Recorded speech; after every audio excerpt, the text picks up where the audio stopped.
Hi beautiful souls, welcome to Soul Awakening with Shantia. In this video, we are continuing with our creative exploration deep dive of nature, nurture, psychology, and astrology. We are coming from part 2, where we discussed 6 profiles, and now we're continuing with another 6 profiles. I share the background of each person we will be discussing, then analyze their charts to reveal their psychology and how it's played out in their reality. If you haven't yet, please check out part 1, which was the initial education portion that focused on themes we are recognizing in these charts and the narrative of each profile. Look forward to part 4, where we're going to discuss the same themes represented in TV shows and movies, and this will also help reveal creative solutions and my final thoughts in that blog. These are the 6 profiles we will discuss today. We have Dr. Reaper, Harold Shipman. Then we have our first obsessive lover, Ted Bundy, the ex-executioner.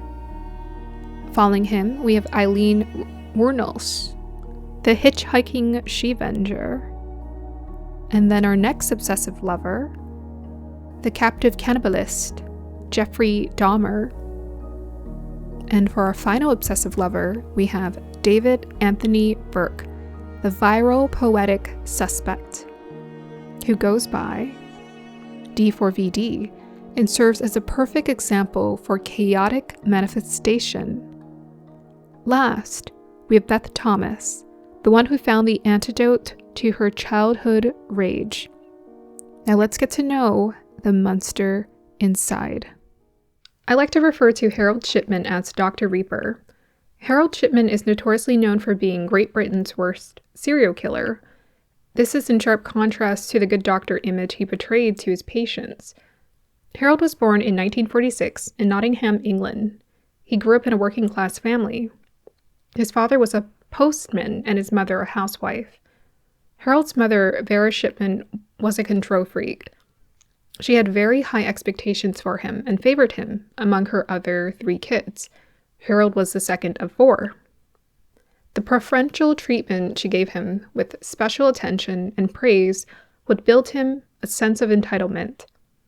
Supposedly, his mother was born out of wedlock and labeled illegitimate, similar to the status of Hitler's father, though his father was later adopted through his mother's marriage. Vera appeared to have chosen the golden child upon which she could project her ambitions and unresolved trauma. She often told Harold that he was special, pinning her hopes and wishes onto him. Harold attended a local primary school and was said to be bright and introverted. He did well in sciences. As a child, he was obedient, quiet, and bookish, often preferring to spend time alone with his mother rather than engaging socially with his peers. It didn't help that his mother was overprotective and emotionally over-involved. He often sought her approval. In contrast, his father, Frederick Shipman, was distant and an authoritarian. Harold both resented and was afraid of his father. He performed well academically, but after joining grammar school, a secondary selective academic school, he had to retake exams to keep up. Undoubtedly, Harold felt pressured to be the most brilliant child his mother had built him to be. In school, he remained reserved, methodical, and socially awkward. Well, who isn't at that age? Some accounts suggested he struggled with forming friendships and had limited social engagement out of school. A peer reported that Shipman saw himself as more mature than others, I'm sure courtesy of his son in Capricorn. It was in rugby where he would release his bottled-up aggression. At the age of 17, his mother was diagnosed with terminal lung cancer. Apparently, his mother was a smoker. She often smoked in the house. The highly structured environment that Harold was used to his whole life was now about to end with his mother and begin with him. Harold's loyalty to his mother became very apparent as he would come home after school immediately to attend to her. He became her primary care. He watched as her condition deteriorated while she was in immense pain and observed as physicians would come in to administer daily morphine injections to take away the pain. This foreshadowed his own obsession with painkillers and his own warped mission to kill the pain in others. After his mother's death, Harold continued to attend school. He appeared unaffected. He told no one of his mother's death, but would come to school in black to mark his period of mourning. With his mother being the dominant influence in his life, passive aggressiveness remained his form of interaction with others. He also continued to isolate and remain antisocial. He went on to attend Leeds School of Medicine at the University of Leeds starting in 1964. He then met his soon-to-be wife, Primrose, in 1965. Prim worked as a window dresser and was the daughter of a farmer. The two would take the same bus up to Leeds. After she became pregnant, the two married.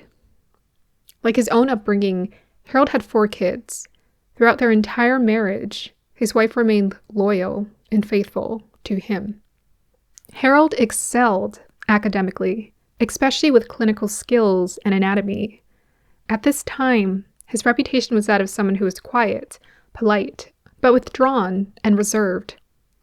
He had a tendency toward perfectionism and displayed a need for control. He graduated with a medical degree, an MB.CHB, qualifying him as a doctor.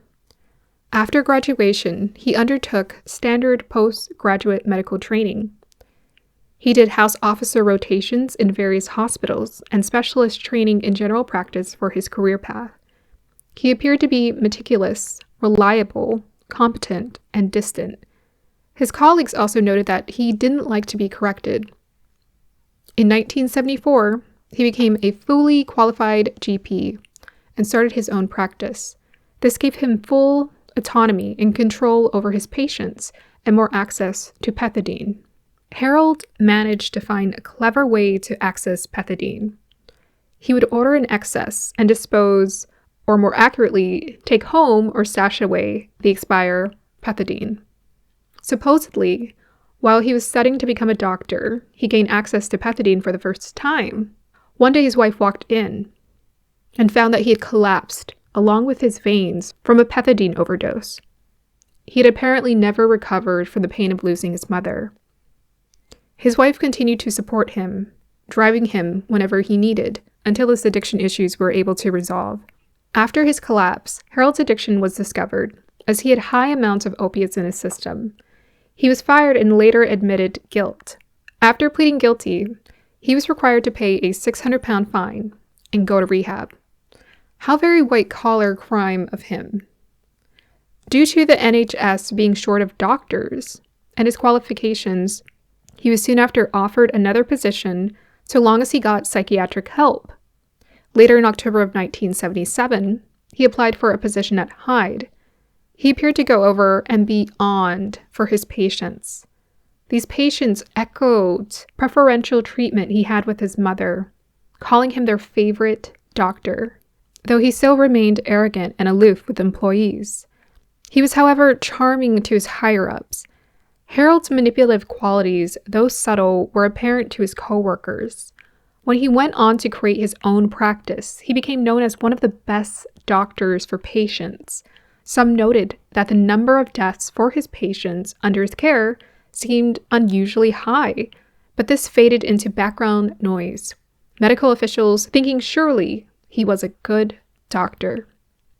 In the late 1990s, suspicion started to spark even further after he appeared to have altered the will of one of his patients, his final victim. In it, she'd apparently left her property to him. Her daughter immediately had him investigated, and Harold's good doctor facade started to evaporate. Into the investigative rabbit hole law enforcement went, leading to graves being excavated. It was discovered that not only did his final victim have high amounts of drugs in her system, but so did many of his dead patients. Britain started to gasp at the horror created by the good doctor turned Dr. Reaper. In the end, Harold more than likely used diamorphine on 250 patients over a period of 23 years. While being questioned, he never took responsibility or accountability. He would sit there like an upset, sullen, silent child. And eventually, he would take his own life too. Harold tried to take death into his own hands, literally, administering unauthorized injections to his unknowing patients, all of them elderly in age. Somewhere in his psyche, his mother's favoritism had morphed into an angry monster of superiority, a god complex. The immense pressure she put on him to be the best got him bested by none other than death itself. Harold was said to show psychopathic tendencies, antisocial personality disorder, narcissistic traits, obsessive-compulsive traits, as he was meticulous with record-keeping, routine, and ritualistic with taking lives. He was fully aware of his actions and their consequences, but apparently, Dr. Reaper himself was exempt from said consequences. Harold took his life the day before his 58th birthday. Let's take a deeper look into Harold Shipman using his birth chart.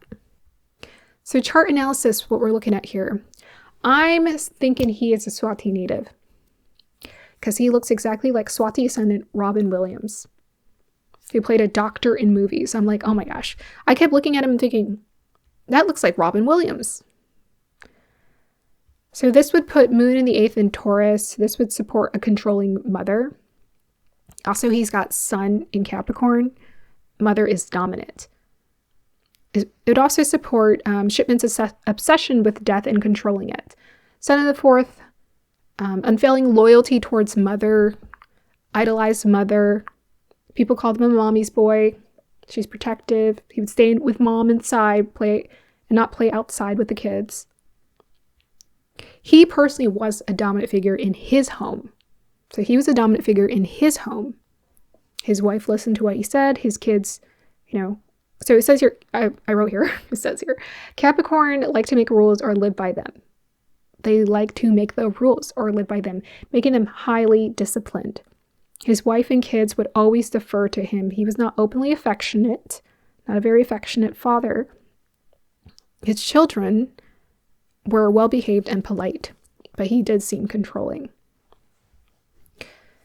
It's a bit icy there. We got Sun in Capricorn. There's that feeling of responsibility. And we got the dispositor Saturn sitting in the 9th house in Gemini. So it's feeling a little cold, and it's sitting with, looks like Rahu. So he, like, also similar to Dennis Rader, had this pressure put on him in life where he just felt like, I got to be responsible. I got to be a dad. I got to be like everybody else. He was also the deadly father next door. Mars, Saturn in Purnavasu, the nakshatra of motherhood or mother attachment or neglect. So this is about mother's nourishment. But this is malefics in a kind of like a benevolent energy. So the nourishment was not, it was false nourishment. So Harold was not receiving true nourishment from his mother. That's why he became a monster. He was hungry. He was hungry for success, hungry for vengeance, control, because his mother didn't feed him well. She didn't feed him independence. She didn't feed him learning how to find connection with himself and feeling secure with himself. She fed him false nourishment. The 7 deadly sins, like seek out external success and you shall be good in life. Seek out status and you will be good. Sun in Capricorn, especially looking at a 10th house, like status, and Mars sitting in the 10th house, like status. But he's, passive aggressive, very passive aggressive person. He knew how to play the father role quite well. So Sun in Capricorn identifies as more mature. He was a junior to his father's senior, so he had the same name as his father, just like Martin Luther King Jr. His father was strict, quiet, reserved, emotionally distant, working class man, and it looks like he was very similar to his father in the way that he expressed himself. So Swati nakshatras tend to be very independent, so he preferred to work alone. He ended up creating his own practice. He disliked collaboration. Jupiter in the 1st house, Saturn and Rahu in the 9th, Sun in the 4th, in Capricorn can contribute to God's or superiority complex. And he had Mars opposing, aspecting from the 10th. So there's a bit of a power struggle dynamic showing up in his chart. But in general, Capricorns tend to feel more mature, act mature. And that's how his classmen described him, as they said he would act as though he was more mature than them. Mars in Cancer in the 10th with Pluto in the detriment in 10th. Very passive-aggressive, underhanded methods to express aggression. Secretive aggression, very emasculated. Shows compassion through mercy and taking lives. Wounded healer energy, pressure, and the bottled up control. He might have thought in his warped psychology, with that Jupiter in the first house, warped belief system, that he was doing the right thing, but in truth, he was trying to gain control over these people and decide whether they get to live or die. Jupiter in Libra, Chitra, in the first can give one a glowing, pretty, on the surface reputation, looks good on paper, makes maybe a good first impression, but then you start to double look at that person like, So it looks good. He's a doctor with a family. It looks like he has the perfect life. Ain't true. Chitra ruled by Mars with Mars in the 10th. One is a fighter. So he had a fighting energy about him. His colleagues described him as such. He would fight with words or emotional manipulation. Chitra is an architect of death. Yeah, in his sense, Chitra was architecting the death. Like he was manipulating the lives of these people. And to end their lives was to conquer the enemy, in a sense, with that Mars. I'm definitely picking up that he might have had some subtle hatred of women or his mother. For sure, it was sort of confusion. Yeah, it was confusion because he's got that Mercury, Venus, K2 conjunction. So there's like a confusing dynamic with women, or how one sees women. Most of his patients that passed away were women.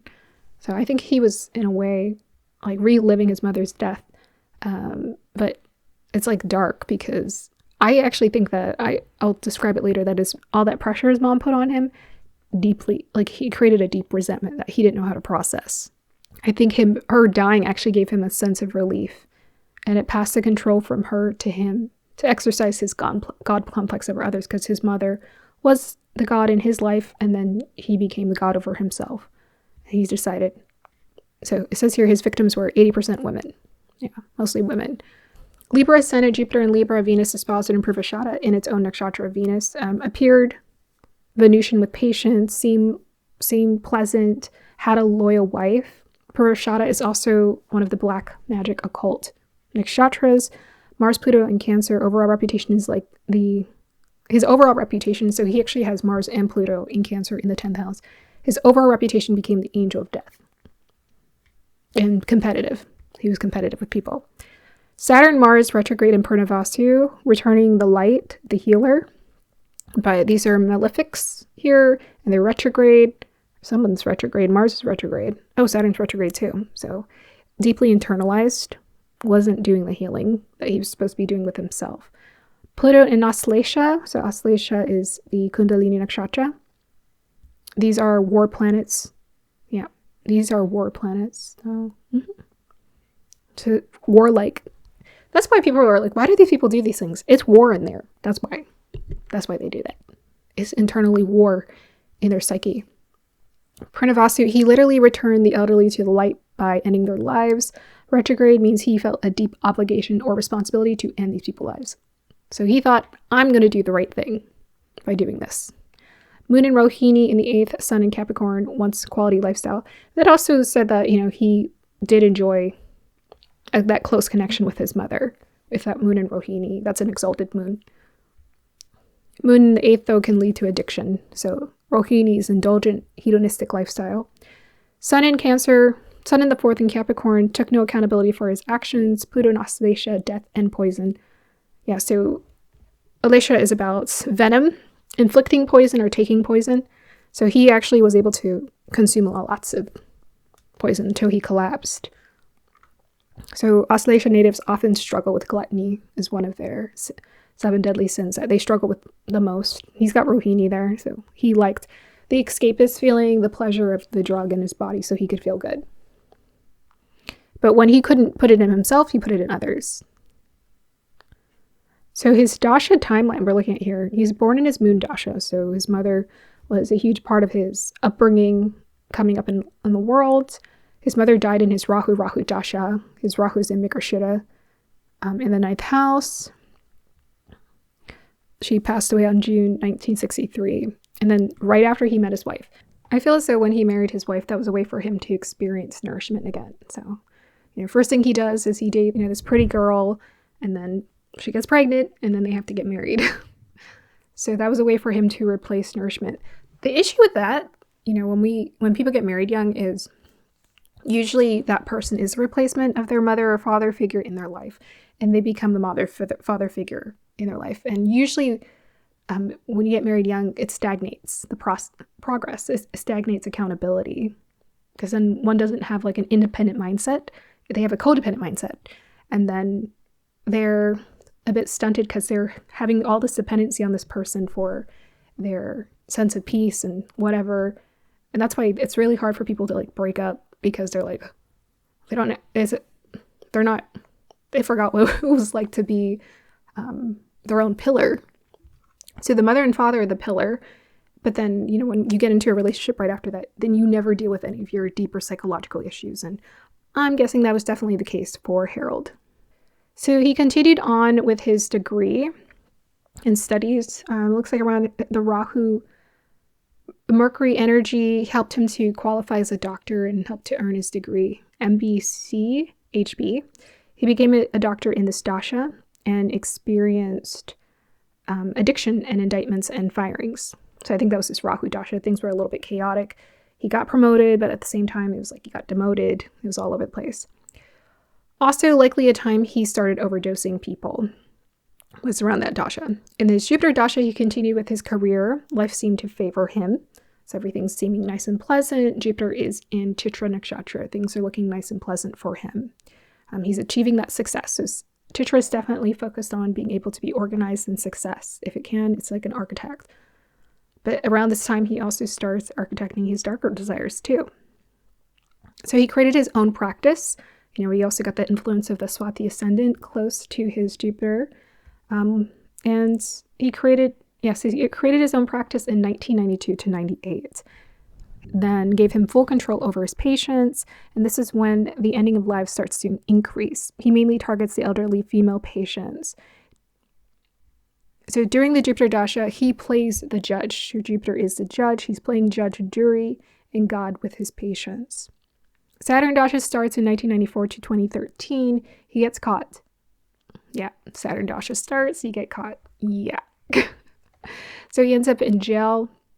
So Saturn is about restrictions, and it's creating the jail cell around him because it's like karma. Deep depression, he dives into deep depression. Karma comes knocking, luck runs out, it seems like, and he ends up taking his life soon after in, looks like 2013. So Harold's mother's nourishment was offered to him in heaps and bounds in the form of external validation, success, and entitlement, leaving him starved of true nourishment.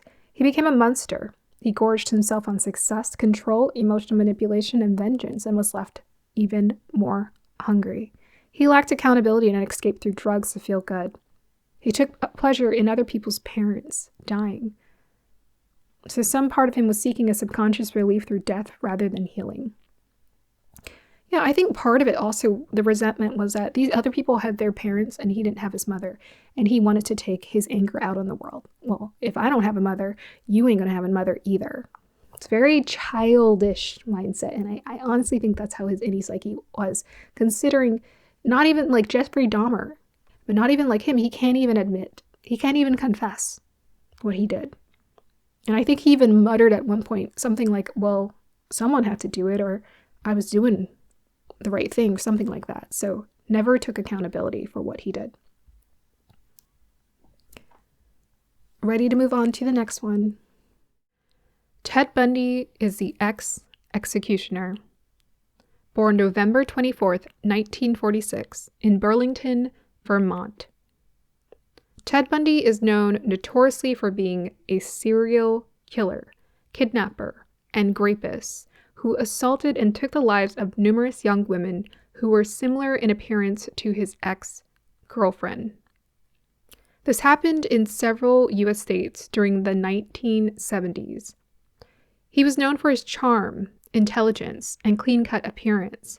He would lure his victims by pretending to be injured or need help. It is stated that when he found out his mother was his sister, Eleanor, and his parents were his grandparents, that he felt deeply resentful that secrets were being kept from him. He was born out of wedlock and didn't know who his real father was. He felt betrayed, shame, and anger. In interviews, he described his mother as a fine person and loving. In private, he was emotionally distant with her. Growing up, his father, or grandfather, Samuel, was abusive, racist, controlling, and prone to fits of rage. His mother then moved with him to Tacoma, Washington, where she married Johnny Bundy, who adopted Ted. Ted didn't form a bond with his stepfather, thinking him uneducated and of lower social status. Though intelligent, Ted was socially awkward, and at a young age, he would peep into people's windows. He excelled academically, but struggled with relationships and self-image. He learned to always maintain a clean-cut persona to conceal his inner turmoil and growing sadistic urges. Ted started casually dating in high school. Then in college, he met his dream girl, his first serious relationship with a wealthy, classy, beautiful, educated woman. She broke up with him because she thought he was immature and aimless. This devastation led to a turning point in his choice of victims. Her rejection fueled his obsession. In 1969, he started dating Elizabeth, a single mother from Seattle. Their relationship lasted 6 years, overlapping with his murders. Liz described Bundy as loving, attentive, secretive, moody, and prone to sudden disappearances. While they dated, Ted took his psychology degree from the University of Washington and further pursued becoming a lawyer. He attended multiple universities for this, but never completed his studies. Some of the jobs he did: he worked at an unaliving crisis hotline in Seattle, as a political campaign worker, as a government employee for Washington State Department of Emergency Services in Olympia, ironically, the very agency that searched for the missing women. There, he met a woman he would later marry while he was in jail. He also did various odd minimum wage jobs: grocery clerk, bellboy, dishwasher, and security guard. Seemingly getting away with his bloodlust for 4 years, the turning point came when he let go of a young lady who appeared to have cut her hair. He was first arrested in 1975 for kidnapping. He later escaped custody twice, and he committed more heinous acts during his second escape in Florida. His final arrest came in 1978. He represented himself in court, gaining massive media attention. In Florida, in July of 1979, he was sentenced to death for the Chi Omega murders and received a third-degree death sentence in 1980 for unaliving a 12-year-old girl, Kimberly Leach. While on trial, he began a relationship with his former co-worker, Carol Ann. She believed in his innocence and married him in court during the trial. She gave birth to Bundy's daughter in 1982 while he was on death row.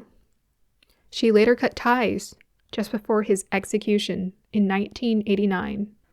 Bundy later confessed to taking the lives of 30 women, though it is estimated it was actually 36 over the period of 4 years. He could recall everything in perfect detail.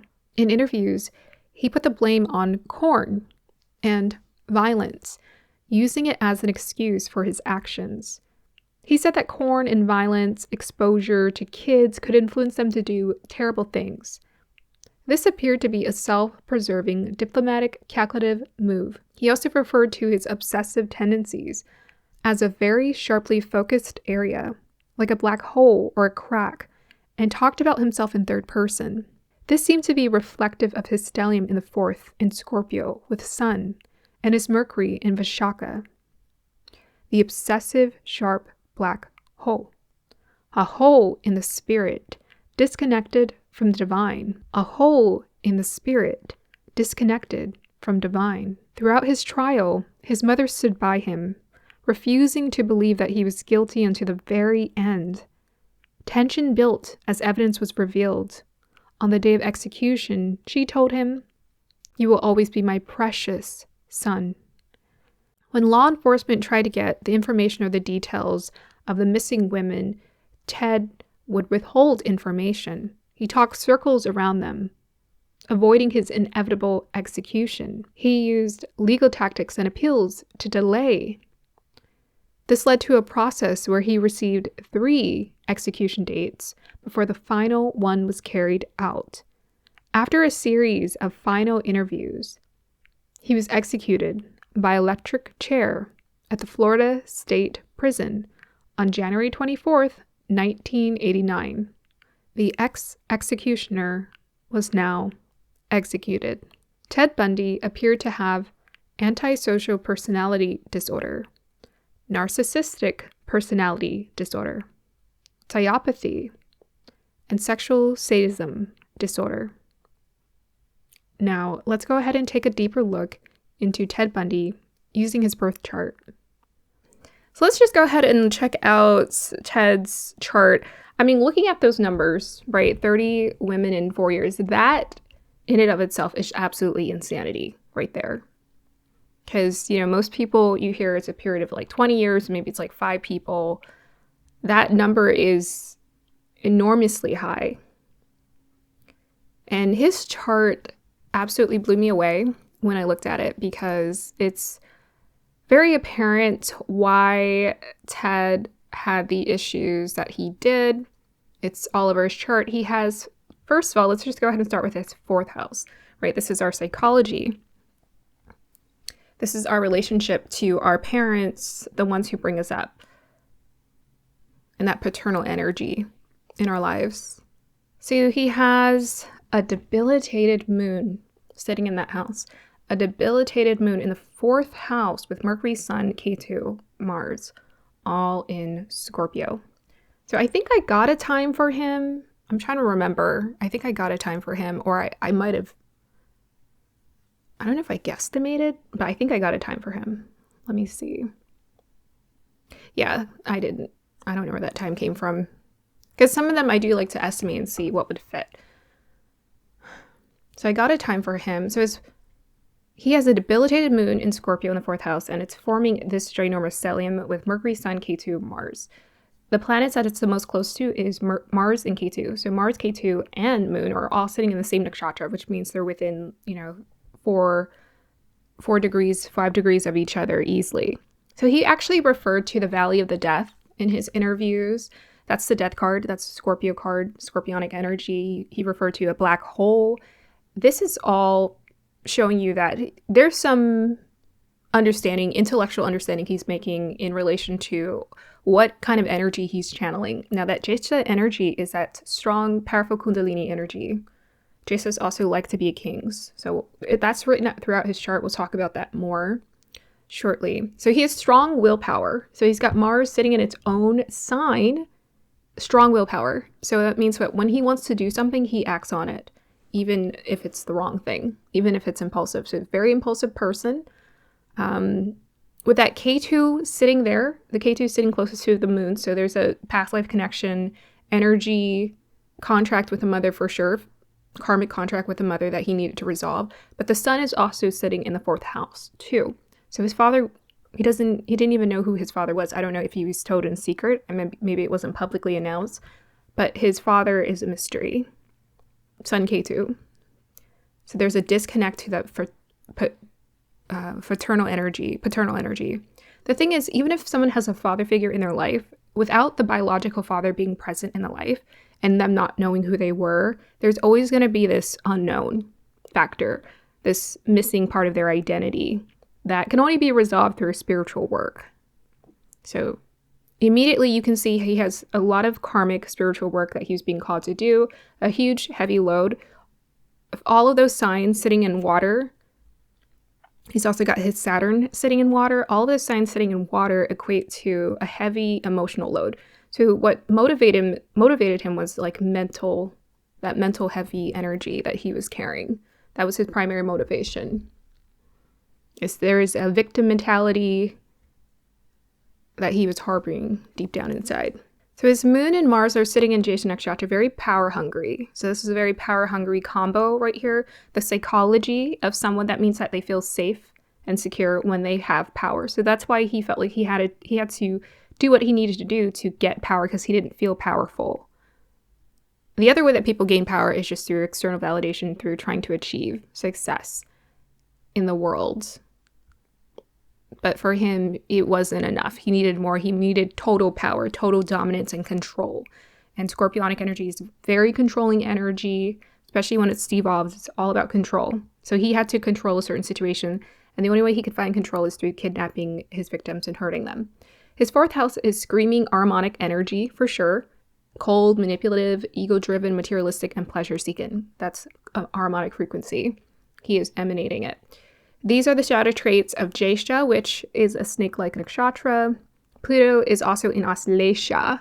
So his Pluto is in Aslesha, and I believe it's sitting with Saturn in the 4th house. Saturn's in Pusha. So we got another Kundalini energy and another power planet. So Pluto is about power. It's sitting in Aslesha. It's Kundalini energy. And Aslesha is about the Shakti power of venom. The power to, dish out the poison, or the power to absorb it. So the poison in this sense was the toxic thoughts, the toxic emotions he was feeling about everything. He was just absorbing all of that. And I'm willing to bet you he was absorbing all of that toxicity within his family line. They didn't really say much about other people in his family when I was reading the biography that I received, just about his grandfather and / father being very abusive. And I was like, yeah, that could definitely warp someone's psychology for sure, being raised up in that situation. So strong snake-like energy showing up in his chart. This made him easily manipulative. Like, he liked to manipulate. His Mercury's also retrograde, and it's holding the lowest degree. So with Mercury holding the lowest degree in his chart, that's very harmonic energy. He's calculating everything all the time. His intellect is always deciding what he wants to do. So if he can benefit from someone, he'll use people, relationships, and situations intellectually, so he gets the best benefit out of it. That's what we're seeing here. So he was driven by his intellect, and he processed his emotions later. Venus in Vishaka is also about obsession. So his Venus is in Libra, his Jupiter is in Swati, similar to Harold Shipman. And they both were trying to seek these higher status professional lines of work. It looks like Ted wanted to be a lawyer, so that made sense for him to want to be a lawyer. It's in the 3rd house of communication. Talks like a lawyer, thinks like a lawyer. Without question, he was highly intelligent, but still an impulsive person, deeply obsessive. Vishaka is a very obsessive energy. It's very success or goal focused. It can be materialistic or spiritual. Or this person, the dharma of that person would be to choose between one or the other. He has strong spiritual energy in his chart, with that Kundalini. He could have used it in a different way if he wanted to, but he didn't know what to do with it. He didn't know what to do with it. So he just used that, that Jupiter-Venus conjunction. He used his charm to just get what he wanted and to manipulate people mentally. He learned it from a young age. Well, when we look at his dashes, I can kind of show you. He learned it early on, and there's karmic reasons as to why that happened for him. He was obsessed about ritual destruction with women. So with that Venus in Vishaka, it's sitting in its own sign, but Vishaka can be a bit of a destructive force when it wants what it wants. When that person is just focused on their own goal and they're not thinking about the consequence of how it's going to impact the other person, it can be quite negative in its expression. And it's in this dasha that a lot of the ending of lives happened. So that triggered it for him. So more than likely, the reason why Ted took on this role was because he was a killer in his previous lifetime. He did partake in that. It's written in his chart. That's why it was so easy for him to do it. He had done it before, in past life. He already had the psychology of a killer, so he was just like, oh, you can just do this and this, and then you can get away with it. the thing is, you know, with the changing times, let's just say he had a past life. With the changing times, you have to adapt. And in a past life, I'm willing to bet you there was a mass killing that was happening due to his part.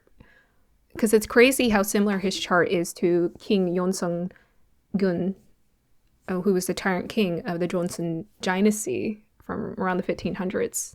It's crazy.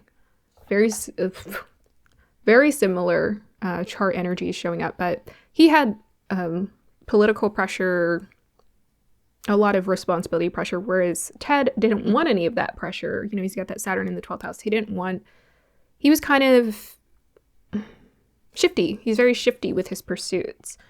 And even with his lawyer aspirations, it was taking him time to get through to school. You know, he did go to the University of Washington for some time and obtain his degree. I forgot what it was in. And it did work in his favor. Yes. So of the stellium, so I was saying that Mercury was holding, let me look at his degrees. Oh no, Mercury's holding the lowest degree for sure. And then we got K2 at 19. Okay. Oh wait, Mercury's in Vishaka. Okay, I'm sorry. It's easy to get the charts mixed up. He has Mars, Moon, and K2 in Jesha. And of all of that, it looks like K2... Well, Mercury's holding the lowest degree and it's retrograde. He's got his Venus retrograde. He's got his Saturn retrograde, Uranus, and Pluto. Interesting. So deeply internalized, and he's got that fourth house of psychology. He deeply internalized everything. That's why he was so intelligent. He deeply internalized everything he was experiencing in life. And people are like, well, why did you do this? He was internalizing everything from the time he was a kid.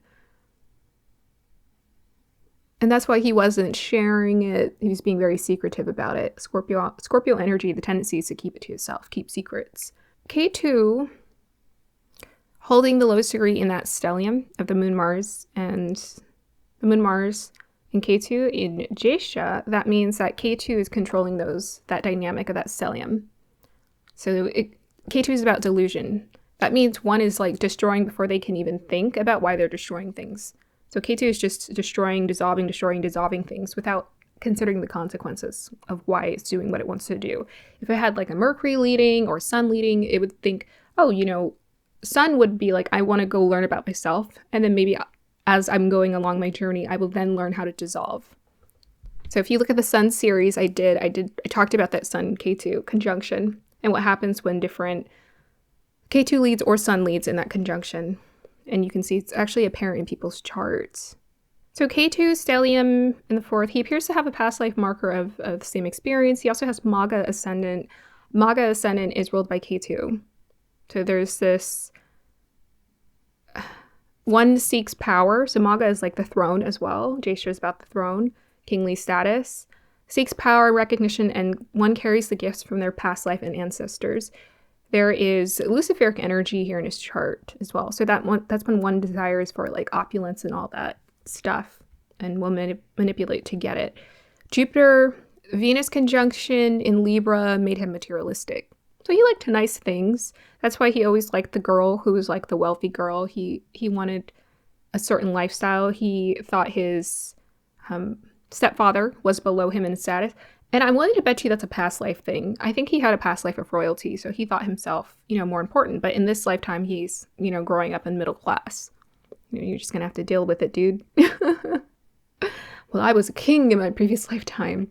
Yeah, a lot of the people who come into this life trying to claim the throne again, it's because they had it before, and their spirit couldn't let it go. So in each lifetime, we're supposed to dissolve things, dissolve.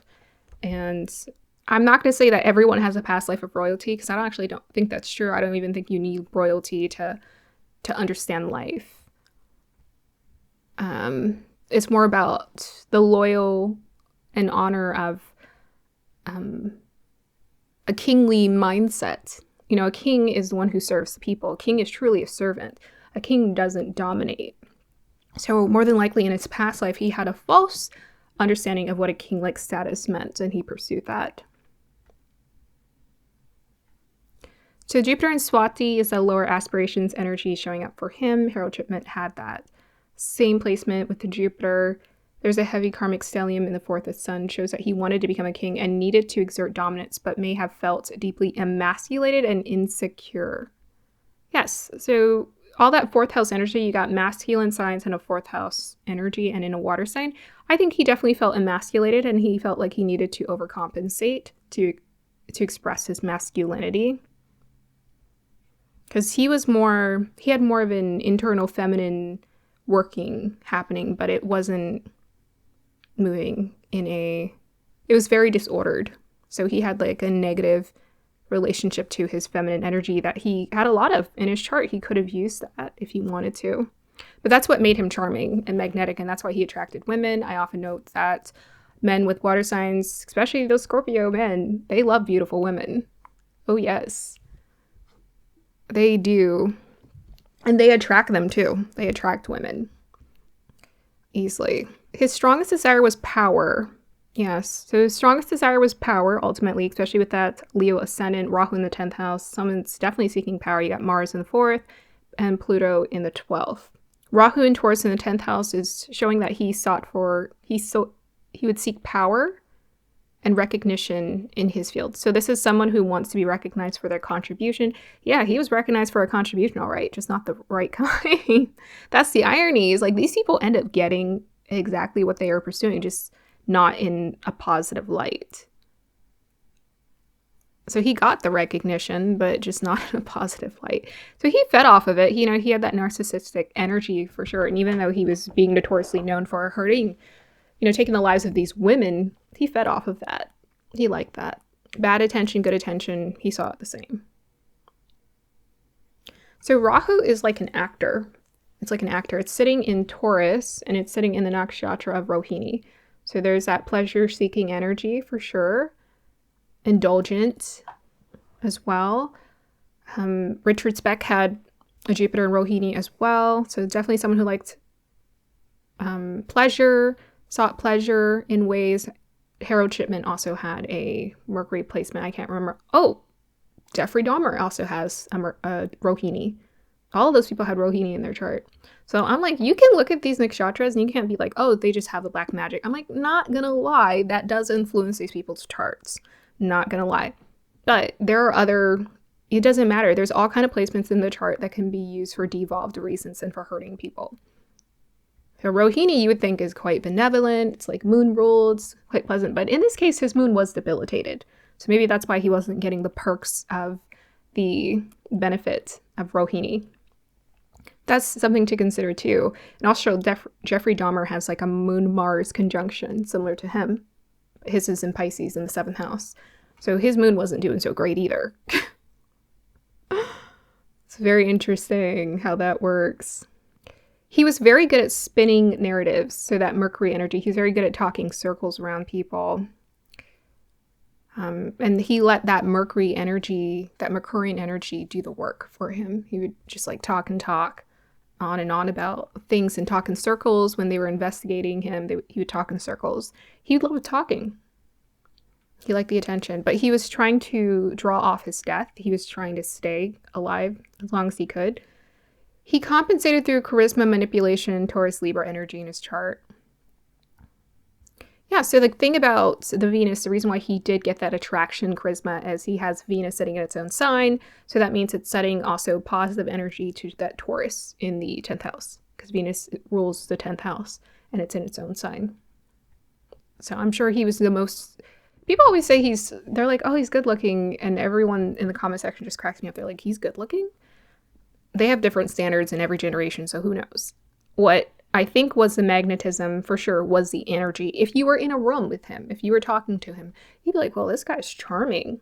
So I think it was definitely the charm. It was the things that he said. It was his eyes. He probably tapped into that magnetic energy with both Shesha and Aslesha, which is the hypnotic snake energy. I think he desired for a palace. He desired for a nice life with all that stellium sitting in the 4th house.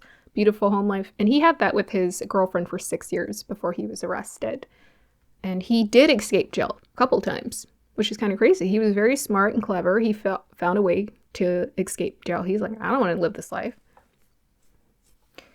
While he was taking lives, he had created a perfect life persona with his girlfriend, with his brother. So his younger brother, I don't know how many siblings he had, but his brother would hang out with him, and his brother adored him and looked up to him.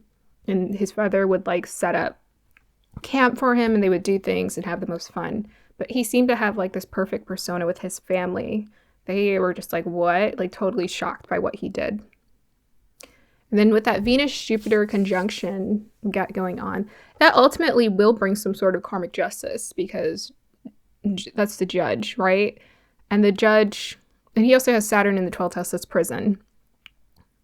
So eventually the karmic justice and balance is brought into place, and we all have a Jupiter in our chart. We need to be aware of how that works. Let's go ahead and look at the timeline dasha. So he was born in his Mercury dasha, up to 8 years old.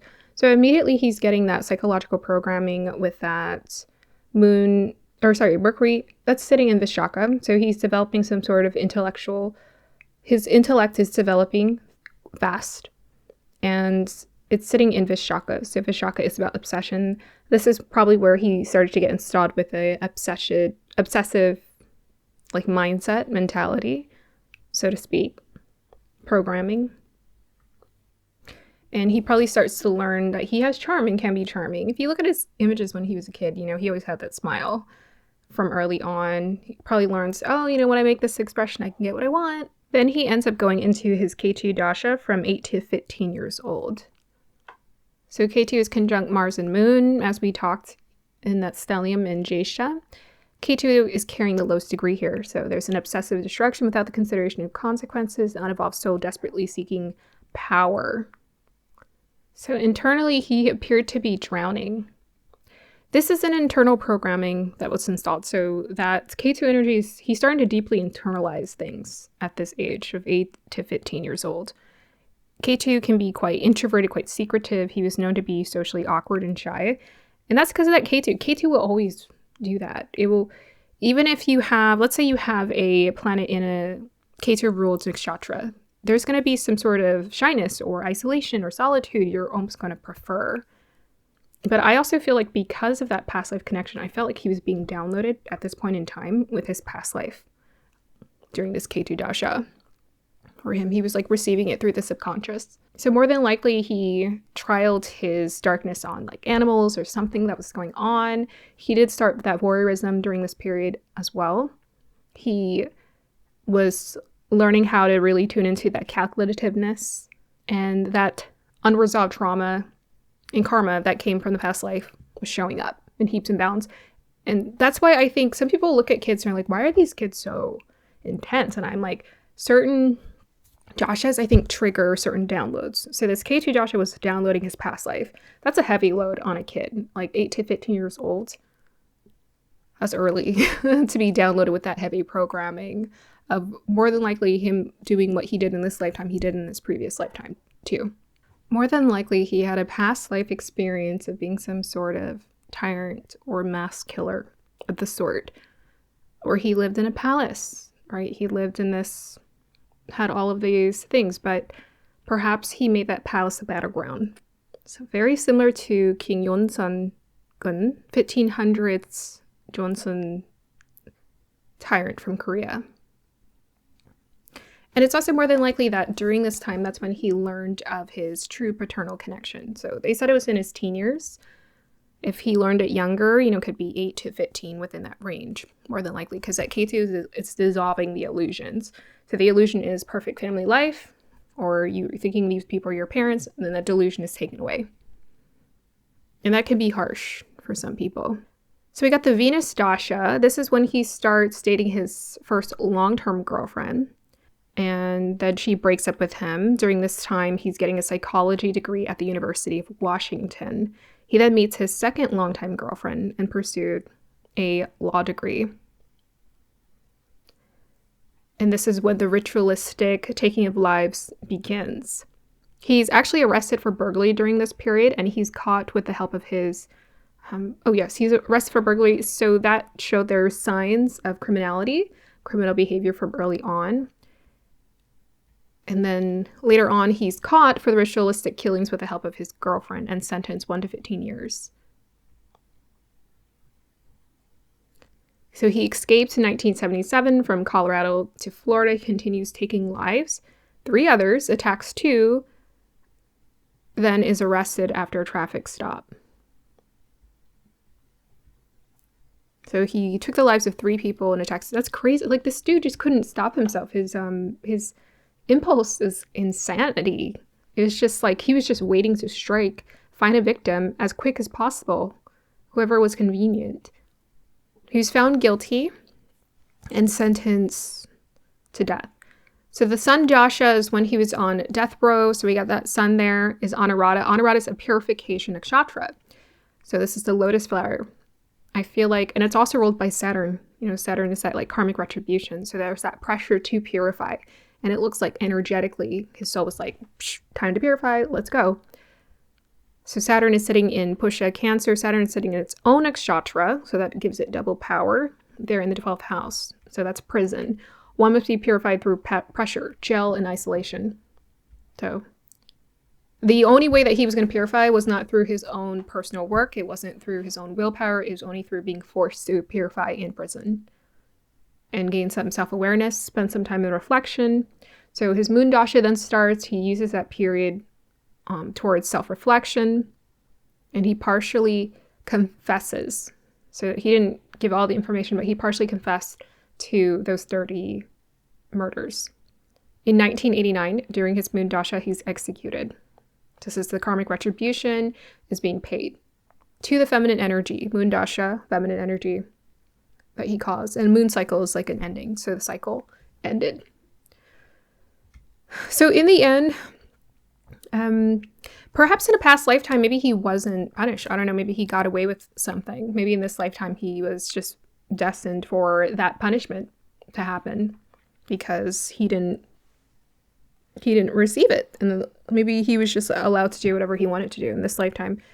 Usually every lifetime is an opportunity for the soul to purify. So I feel like if you have to go to jail to purify, it's a very low grade purification because purification has to happen through the free will.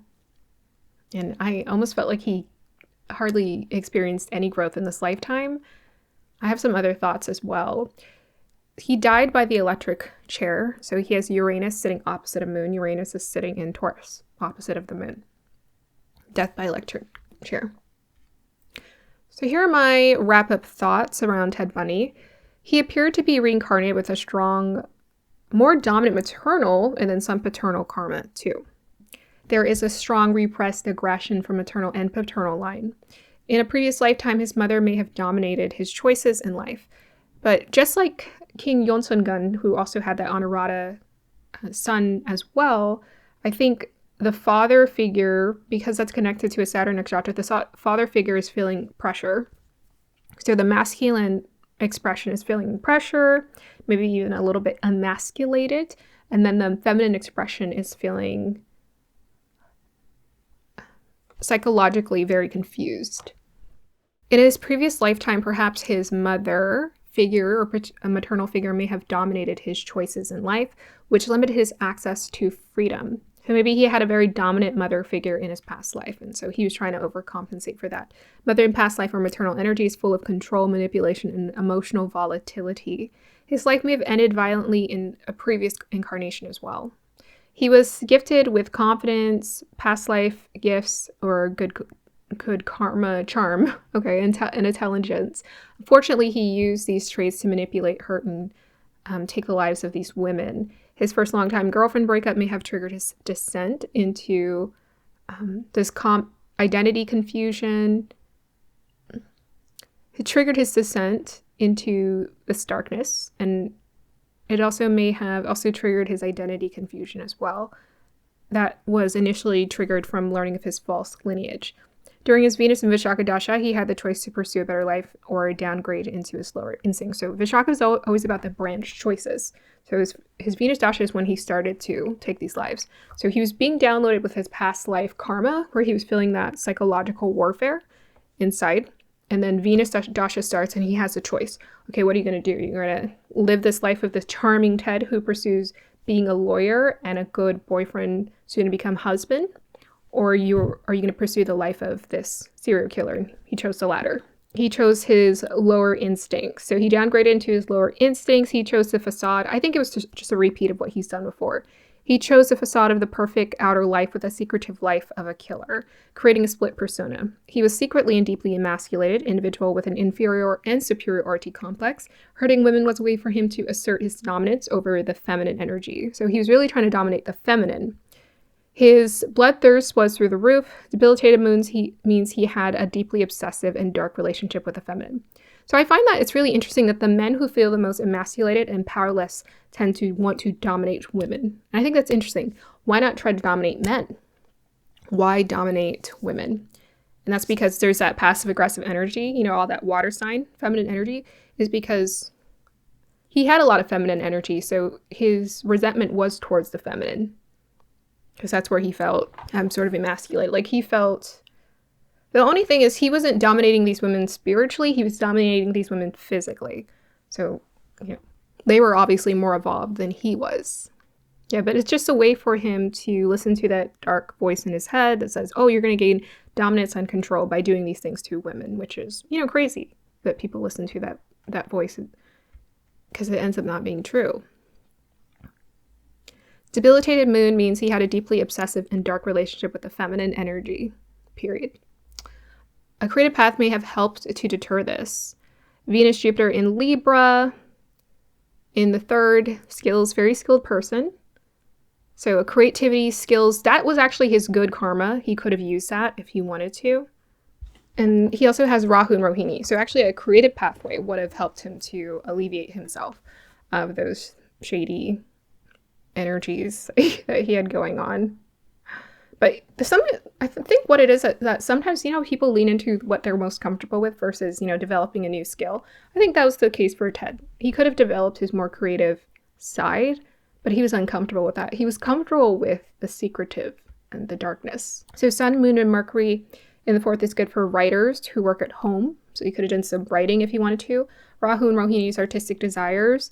Could have been an actor, maybe, a writer. He misused his talent. So he'd like to fabricate stories, right, about who he was, what was going on. He was very good with details. So he could even could have wrote comics, crime thrillers. That would have been a creative expression of this energy versus, doing this. Ultimately, he couldn't deal with reality. So that Moon Ketu can't deal with reality, and he completely fabricated a false persona. So Sun Ketu, false persona, and he fed into a gluttonous energy. So that's that Rahu and Taurus, very gluttonous energy. Scorpio energy is very full of desire. Leo is full of desire. Venus and Vishaka is full of desire as well. Very gluttonous. So this caused a big hump in his soul growth. He had a choice to live a creative, aspiring life where he could achieve the pinnacle of success or continue with his ritualistic, obsessive behavior. He could have had a past life of a king who took advantage of women and may have been abused by his parents. Yeah, there was definitely some karma he was carrying on. People don't do things for nothing. There's always, for every action, there's a reaction kind of thing. There's like a force. Something kind of pressured him. And then he took the darker path. He could have took a different path. So people always are coming from something. The programming has to be installed somehow. He took that karma into his lifetime where he fully acted out on his impulses. Had he redirected his obsession into a creative internal exploration and then external exploration, he would have lived a different life. The universe graced him with good karma, in a sense, charm, intelligence, for which he used to his own devices to manipulate and hurt women. His mother's denial throughout his life seemed to enable him to not be his true self. He also seemed deeply resentful of the father he never had. So I think this actually motivated him to be a father figure. And I actually think that was the purest expression of what he did in this lifetime, was that 6 years he was with his girlfriend who had a daughter. He was a father figure to that young girl. And I think he wanted to be a good father because he didn't experience that. He got his stepfather, but that was like later on in age. He was a teenager. He was about to leave the house. So at that time, he had already grew up with the dysfunction. And usually what I've noticed, I think all of these sons or kids are resentful of their parents for being in these traumatic, toxic relationships. Like, kids resent parents when they choose toxic relationships, because basically when the parent is choosing toxic relationship, they're choosing toxicity over the kids' well-being and welfare. And the kids know that on some sort of subconscious level. They're like, my parent is choosing dysfunction over me. And there's like a resentment that grows from that. That can be very frustrating. But a lot of the times it's because usually the parent chooses dysfunction because the parent grew up in dysfunction themselves and it was normal. So her father was the one, Eleanor's father was the one who's raising him as his son.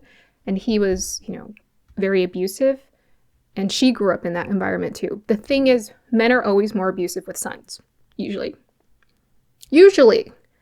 That, like, when that toxic masculinity, when it's not getting like so dark where they're taking advantage of their daughters, which I know happens, they're usually, if it's more surface level abuse, out in the open abuse, they will go straight for the son because they see the son as their enemy, like a warrior, a fighter, that Martian energy. So the first one they go for is the son. I've seen that one time and time again. And usually men go for the son or the boy because they are deeply emasculated. So they're expressing their toxic masculinity, their insecurities, and in a way that is unhealthy. You see it time and time again, and the cycle goes on. Let's go ahead and move on to our hitchhiking she-venger, Aileen Wuornos, born February 29th, 1956, in Rochester, I think Minnesota. Aileen Wuornos was born on February 29th, 1956, in Rochester, Minnesota. I like to refer to her as the hitchhiking she-venger. From an early age, Aileen learned she wasn't a priority in others' lives. Therefore, she didn't make herself a priority. Abandoned by a teenage mother at 6 months, raised by an alcoholic grandmother and cruel grandfather. Totally disconnected from her biological father at the age of 2, who was incarcerated for life in prison.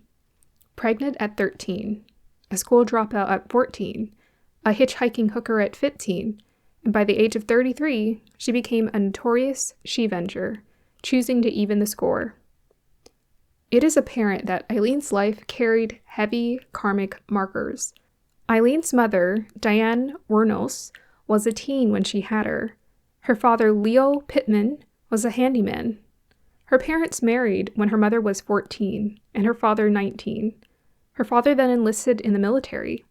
At the age of 16 and 7 months pregnant with Aileen, her mother filed for divorce. Her parents broke up before Aileen was even born. Aileen never had contact with her father. Her father, Leo Pittman, was abandoned by his parents as an infant and later adopted and raised by his grandmother. Leo was a troubled teen who drank heavily. He married twice in his life. In the 1960s, her father committed a heinous act, kidnapping and raping a 7-year-old child. While her father was on trial, he tried to claim mental health issues such as schizophrenia and sociopathy. After being admitted to the mental institutions, he was deemed competent to face the charges against him. In 1967, he was charged for first-degree kidnapping, statutory rape, and sodomy. He was sentenced life in prison. On January 29, 1969, 2 years after his sentencing, he took his own life. He was in his early 30s. In 1960, Aileen's mother, Diane, called the sitter, who was watching her and her older brother. She told the sitter she wasn't coming home. Later in life, she would admit regrets at having let her parents adopt her kids. She noted that both her parents were verbally abusive. Growing up, Diane's mother and her siblings were constantly told they were no good. Aileen had later made claims in life that her grandfather, Laurie, was physically and sexually abusive. In an interview, Aileen had referred to her grandmother as clean and decent. Both of her grandparents were essentially alcoholics. There had apparently been an incident where Aileen saw her grandfather drown a cat. To make matters worse, Aileen claimed that her and her older brother had an incestuous relationship and that he also sexually abused her. Supposedly, Aileen had truly started sex work at 11. She would receive cigarettes in exchange for sex with boys. From early on, she saw relationships as transsexual. At a young age, she had an accident with fire scarring her face. In alignment with that, Aileen had an explosive temper. growing up. She found it difficult to make friends. When she became pregnant at 13 or 14, she claimed that her grandfather's friend had raped her. No one believed her, and a police report was never filed. But others also claimed she gave confusing explanations for the pregnancy. Her grandfather then sent her to a Detroit home for unwed mothers, where she gave birth to a boy in March 1971 and gave him up for adoption. Aileen ran away from home on multiple occasions and was sent to juvenile detention. She then dropped out of school and bounced between juvenile detention and the Wuornos house. She would also live in the woods, in tents, and abandoned cars. Her grandmother, Brita, who struggled with alcoholism, then died with liver complications. By 15, her grandfather said he wasn't going to look after her anymore. Aileen then set off to hitchhike across the country as a sex worker. Less than 5 years later, in March of 1976, her grandfather took his life. Aileen didn't attend the funeral. Her and her brother became ward of the state. In Florida, she met wealthy yachtsman Louis Gratz Fell. She was 20, and he was 5 decades her senior. They married in May 1976. In less than a month, her newlywed husband noticed she had a violent and ungovernable temper. She even beat him with his cane. They divorced on July 19, 1976. Soon after, her brother died from cancer. Aileen racked up a whole list of crimes, from the mid-70s to early 80s. Assault, disturbing the peace, disorderly conduct, theft, armed robbery while drunk in a bikini, forged checks, resisting arrest, and drunk driving. She changed her name to Lee and met her 24-year-old girlfriend, Tyra, at a gay bar. They had a 4.5-year-long relationship. In late 1989 to fall of 1990, after years of abuse, Aileen started to take revenge on those she claimed were aggressive towards her. She claimed it to be self-defense. She shot 7 middle-aged men near highways in Florida as a sex worker. Though her choice to shoot these men was a radical form of self-defense that carried heavy repercussions, considering sex work was her main means of survival, and that she saw an average of 5 to 6 men per day, self-defense didn't seem far-fetched. The news referred to her as the damsel of death. In the news, it was also reported that her and her partner were committing these crimes together. Taking steps to protect herself, Tyra made an agreement with law enforcement and managed to have Aileen walk right into a trap so that she could be arrested. While on trial, Aileen claimed that Tyra had nothing to do with the crimes. But also while she was on trial, it became apparent that several law enforcement officers and security guards had made a deal with Hollywood to make a movie about Aileen. Supposedly, they were fired after this news broke out. Aileen felt extremely betrayed. People seemed to constantly betray her and exploit her.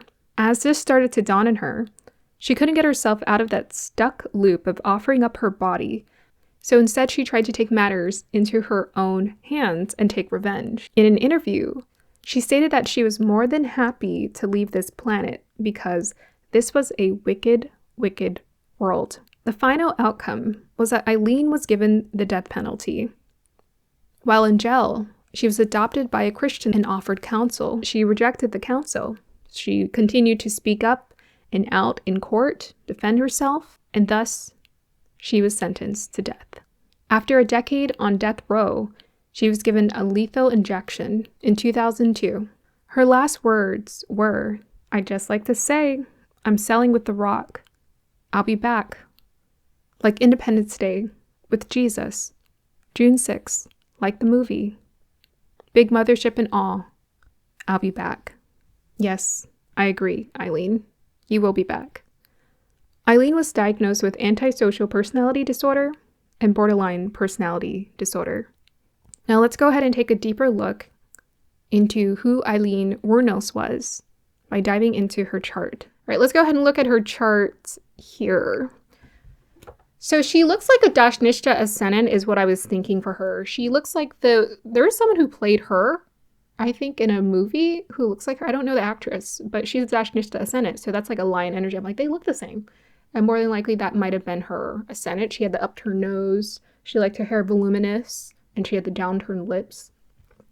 Like Marilyn before the surgery is what I wrote here. So this is a lion nakshatra. This is actually a hunter. Huntress. She's known as the Damsel of Death. She was a hitchhiking hooker is what she called herself. She called that herself. Sun in Aquarius in the second house. Strict, can be abusive father figure. David Goggins had a similar placement. But she has hers in Shot to be shock. I've already mentioned this many times. Shock to be shock. Very controlling father figure energy.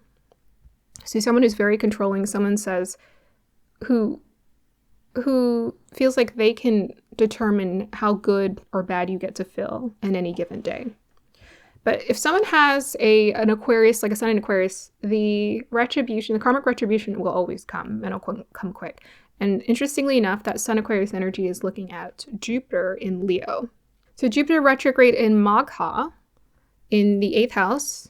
So during this dasha, she started taking lives. So that's why I think she is a Capricorn ascendant with that 8th house Jupiter in Leo. I think it fits. So she took the lives 7 men in 12 months. So she was on a rampage, clearly.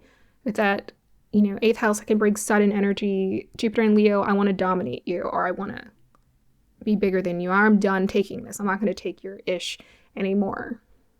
We got Venus in Pisces. So she loved her 4-year girlfriend. It looks like maybe she had a better relationship with women than she did with men there with that exalted Venus. But Venus is sitting in Revati. That's a nice energy, actually. You know how so in the movie that Charlize Theron did with her, I think Charlize Theron might be a Leo. She has some Leo in her chart. What was interesting in that movie is they made it as though, she was working really hard. She was doing the sex work and stuff so that she could make money to take care of Tyra. Like Tyra seemed like helpless, and she would try to take care of her as a partner. And so she would go on these sprees, and then these men, she would take their stuff, like their car, their money, whatever, so that she could provide for Tyra. Dark way to go about it, but that was her justification. So Venus is in Pisces, but we got Jupiter in Leo in the 8th house. That's its dispositor, so that's where its energy is coming from. And then we got Sun in Aquarius in the 2nd house. And then we got Saturn. Conjunct Rahu. I didn't catch that till now. She's got a Saturn conjunct Rahu, so she's got Saturn in Anuradha. Okay, purification. Lotus flower energy, and we have Rahu, Jeshta. Oh, she's got some Kundalini energy in her charts. She's got Mula, so Mars and Mula, that's also a black magic energy. Jeshta, Rohini, Ketu Rohini, Uranus, Pusha, Swati, Magha. Oh, she's got Pluto and Magha.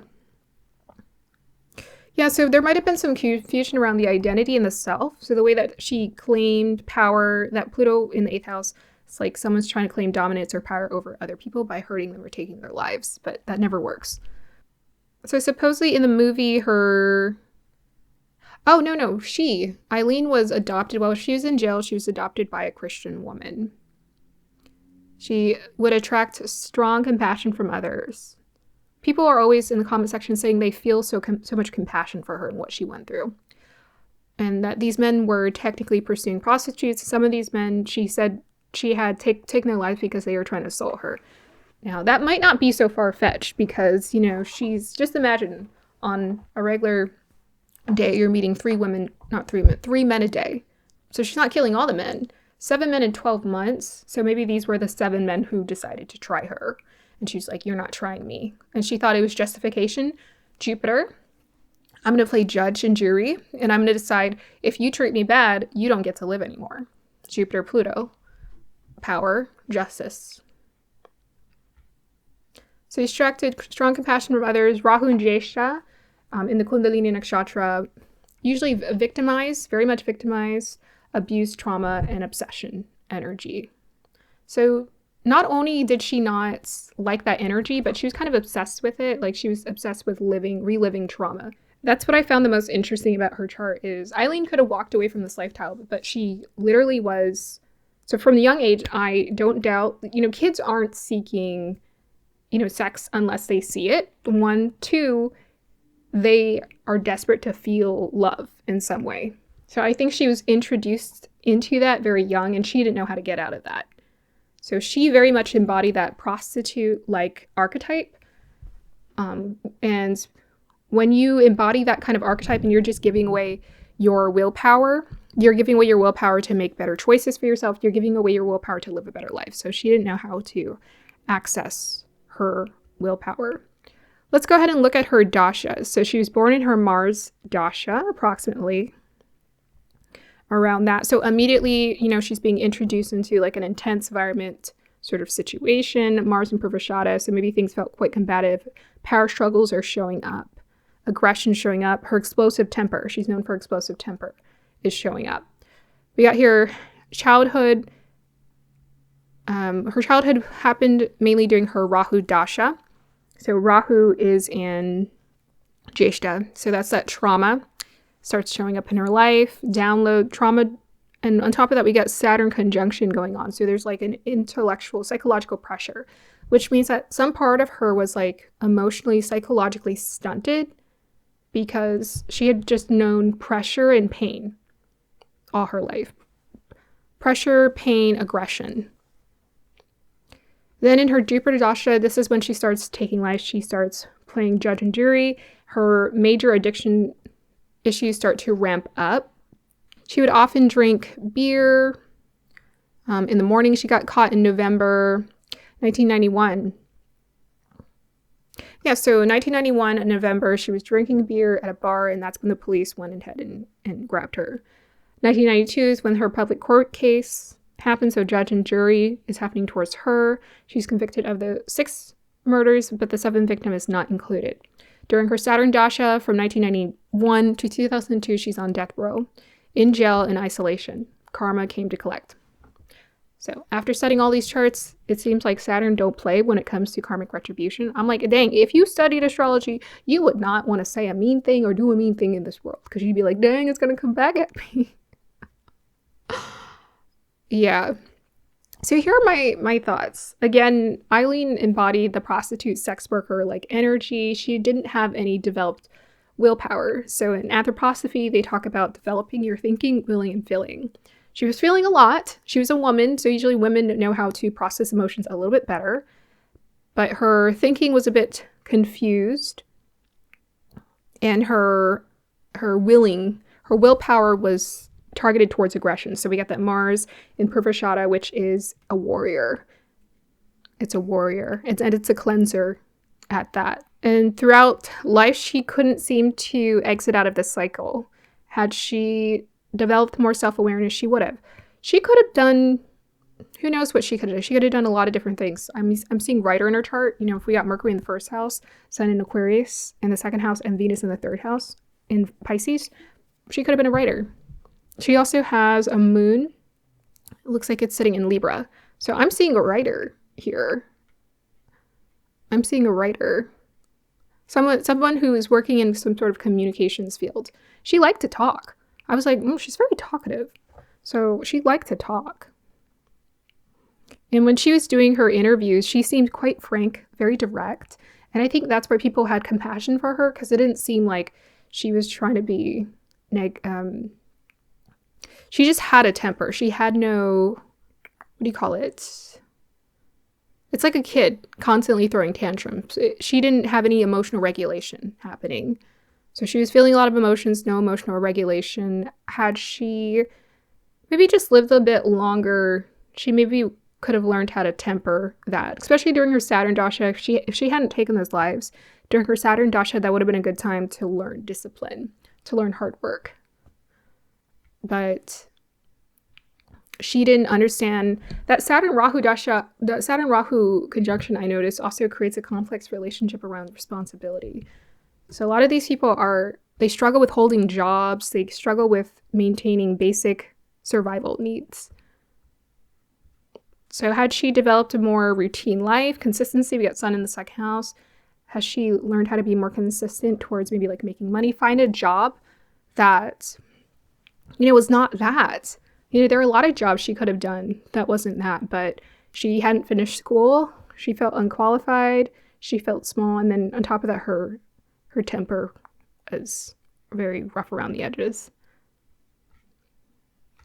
So a very good example of, I think a woman and how a woman is internally processing this trauma and how it also shows up in their life. So a lot of these women, trauma does show up in sexual abuse quite frequently. Let's go ahead and move on to our next person. We have here Jeffrey Dahmer, the captive cannibalist. Jeffrey Dahmer was born on May 21st, 1960 in Milwaukee, Wisconsin. He appeared to have a relatively normal upbringing. While his father, Lionel, was absorbed in his work as a chemist, his mother, Joyce, worked as a case manager for HIV/AIDS patients. Jeffrey was described as being happy, energetic, until the age of 4, after which he had surgery for double hernia. He started to become withdrawn. Interesting to note, Dahmer would later obsess about the organs of his captives. This was partially due to his parents getting into volatile arguments, which he described as utter chaos. Their rocky marriage would eventually lead to divorce when Dahmer was 18.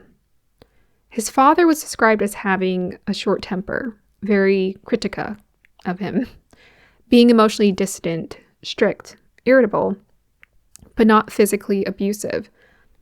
When Jeffrey's father, Lionel, was young, he experimented with explosives to feel powerful. On the other hand, his mother was said to not be emotionally present.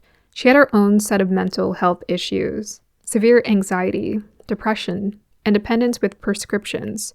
She exhibited borderline personality traits and was volatile.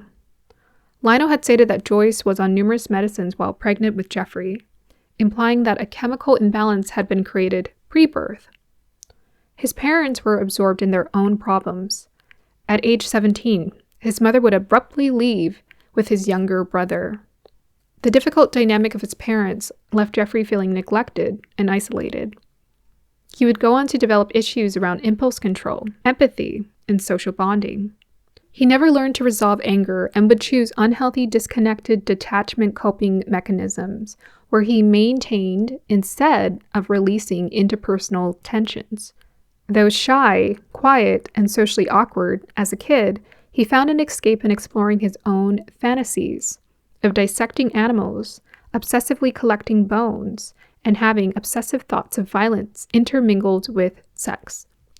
Often left alone, especially during his parents' disputes, he started drinking at the age of 14. By the time he turned 18, his fantasy had become reality. Weeks shy of his parents' divorce and high school graduation, he picked up an 18-year-old hitchhiker. Dahmer's preferred method was to always take his victims out upon getting them alone. It was 9 years before he killed again.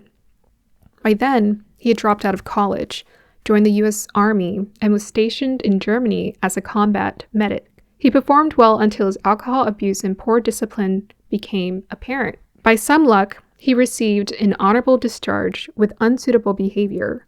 He was given a ticket to anywhere in the States and chose Miami, where he worked at a sandwich shop. He spent his pay on alcohol and lived in a motel until the money ran out. He then returned to Ohio and is arrested for disorderly conduct and public intoxication.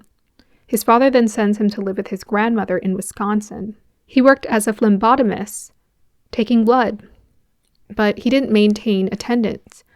Even while unemployed, he spiraled into drinking, laziness. He would visit gay bars. In 1985, he got a job at a local chocolate factory, working nights. It's at this point he starts to hunt his victims in the daytime. From then on, his legal issues multiplied. He's arrested for lewd and lascivious conduct, exposing himself publicly, then later arrested for sexual assault of a 13-year-old boy. He does 1 year in a work release program and 5 years probation. His victims were often prostitutes of legal and illegal age limits. He would tempt them with money, some desperate to make money to survive, buy drugs, or both. He would put sedatives in their drinks, take them out, dismember them, and photograph them. He attempted to create living zombies by drilling into their heads. Their remains were kept in jars, drawers, the fridge, and freezer.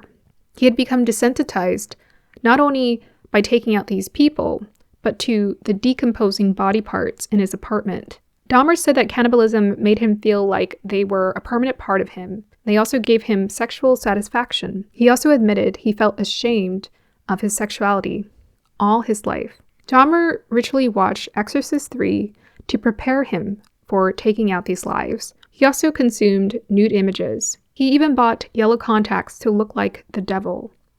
He would wear them in private.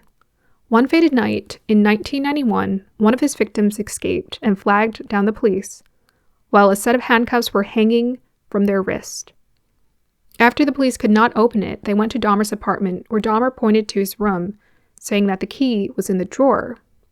It was then that they found photographic evidence of 17 murders. In 1992, he is sentenced to 15 consecutive life terms in prison. In 1994, he is killed by a fellow inmate at Columbia Correctional Institute.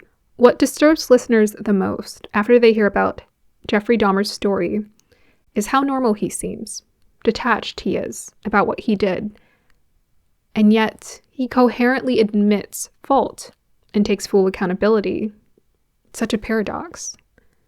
During his imprisonment, he was docile and socially awkward.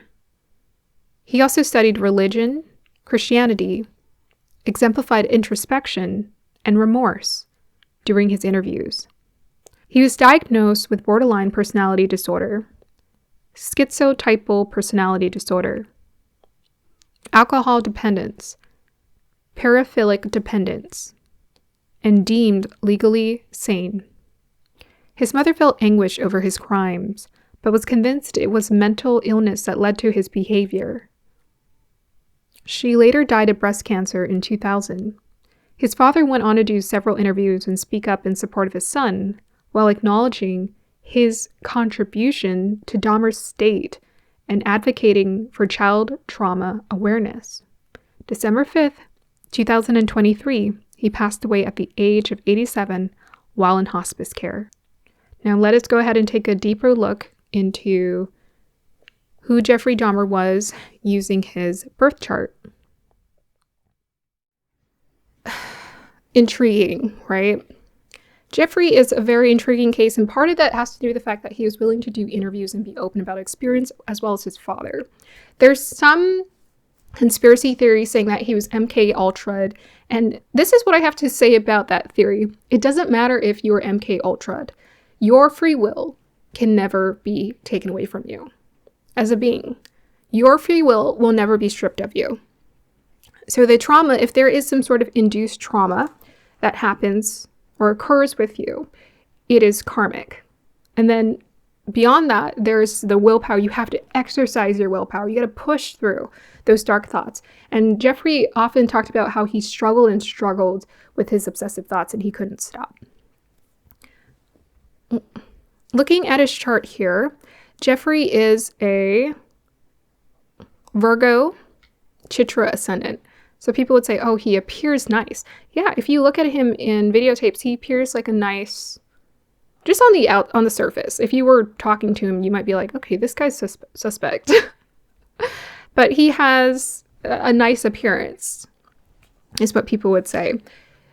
He is very dualistic. So that means one way in public, a different way in private. He has 3 mutable signs, Virgo, Sagittarius, and Pisces. So he's definitely a Jekyll and Hyde.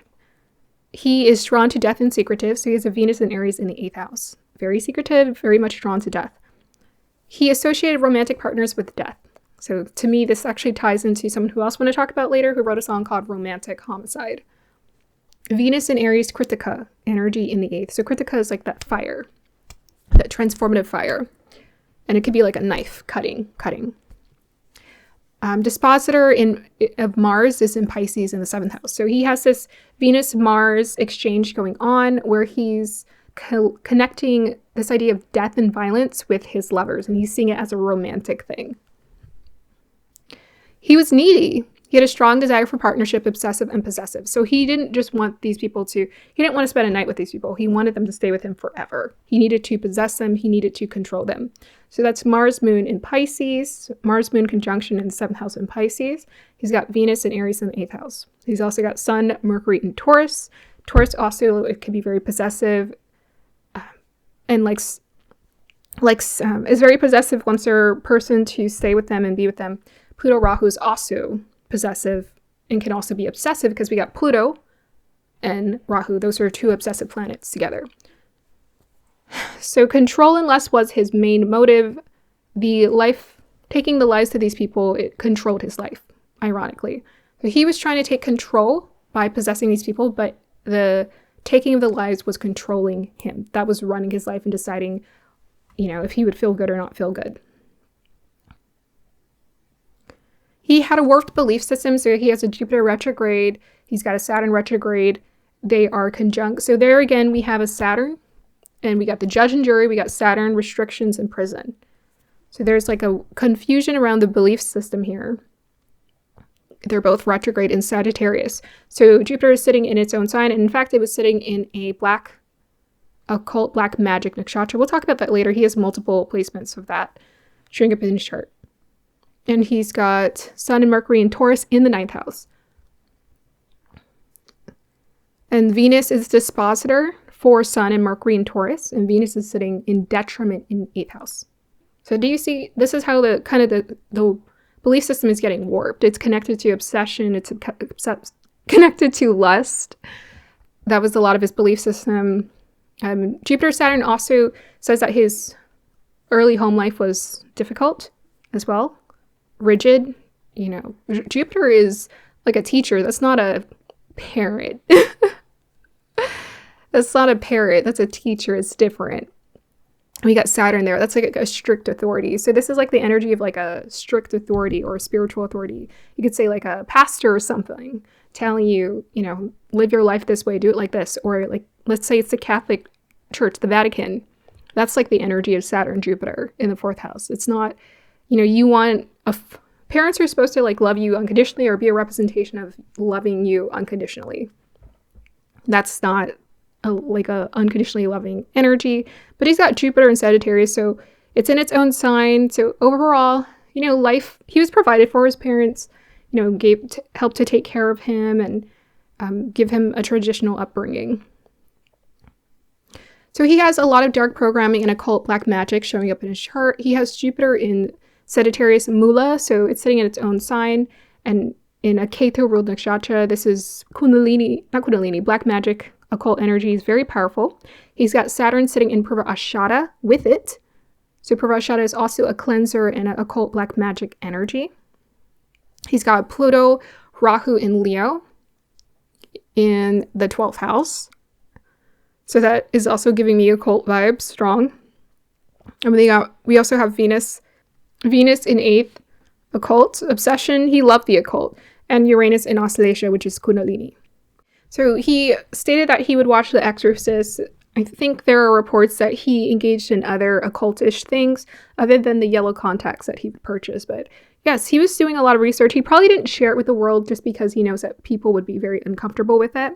He said he would see himself as like really perverted and dark and demented, and that would get him prepared to like participate in these taking of the lives. But part of it is he has some sort of connection to black magic. There's some sort of connection to black magic that he was participating in, and it was feeding into his psychology. He was just absorbing the shadow side of it. There is an attachment and an anger towards mother that's showing up. So we got that Moon Mars in Pisces. So that would make someone quite needy. They would need affection. They would need attention. His mom wasn't there. His mom was going through her own emotional volatility. Mars Moon fits that perfectly. Emotional volatility. So instead, he's developing some sort of resentment with his mother. Kind of like Ted Bundy, he developed a distant relationship to his mother. Even though she would reach out, he would kind of ignore it because he felt disconnected from her. And I would say as a child, it is important for you to reach out to that parent or to just find the love in yourself, to reparent yourself if you're not going to reach out to your parent. We have here wounded child energy showing up with Saturn in the 4th. Why did I write Pluto? I don't know, I did. But yes, Saturn in the 4th, there's definitely some wounds because Saturn is that energy of karma, strictness. That means the home life is strict, or it's limited, or it feels like a prison. So maybe the prison cell in this case was the anger, with it being in Purvashada, or Sagittarius, the anger felt like the prison. All of the emotions happening in the household, his parents fighting, felt like the prison to him. We have anger issues showing up. He has 5 signs in fire: Venus in Aries, Jupiter, Saturn in Sagittarius, Pluto, Rahu in Leo. So he definitely had major anger issues. Even though he was stoic on the surface, he was very angry underneath. It was deeply repressed. And for a lot of these people, it's deeply repressed, unresolved anger that they don't know how to release because they didn't really learn how to psychologically manage it. So there's dissolution and destruction when it comes to the body. So he has Jupiter in Mula. That's about dissolution. What else? Yeah, that's what I have here. He was an escapist, and he had addictive issues, especially around alcohol. He was pretty much drinking since he was a kid, and he just continued to drink no matter what. So that's that drowning energy. Moon, Mars, Pisces, maternal energy, Venus in 8th. In the 8th house is drowning, Pluto, Rahu in the 12th, drowning. And Sun, Mercury is in very indulgent, so kind of hedonistic energy showing up there. He would dominate his partners by consuming them. So Sun, Mercury in Taurus, dominating, consuming, Taurus energy, eating, consuming. There's struggles with responsibility, for sure. Jupiter, Saturn, struggles with the law, constantly getting arrested, struggles with responsibility. He had a sort of creative chaos energy. A lot of these people do have creative energies in their chart. They're just misdirected. So we have Jupiter in Sagittarius, Mula. We got Moon, Mars in Pisces, and Pluto, Rahu in Leo. So there's a lot of creative energy in his chart. He just didn't know how to express it in a positive light here. We got pressured psychology showing up with Jupiter and Saturn in Sagittarius in the 4th house, Moon, Mars in Pisces in the 7th, and Sun with Mercury. So Mercury's combust. So one can't think straight. Psychological pressure in the 9th house. So that also makes very warped belief system with the Mercury combustion happening. He was closer with his father. So Sun is actually sitting in its own nakshatra of Kritika. That's nice, because that actually created a closeness with his father. Venus in Kritika, also Sun nakshatra, so loved and preferred his father.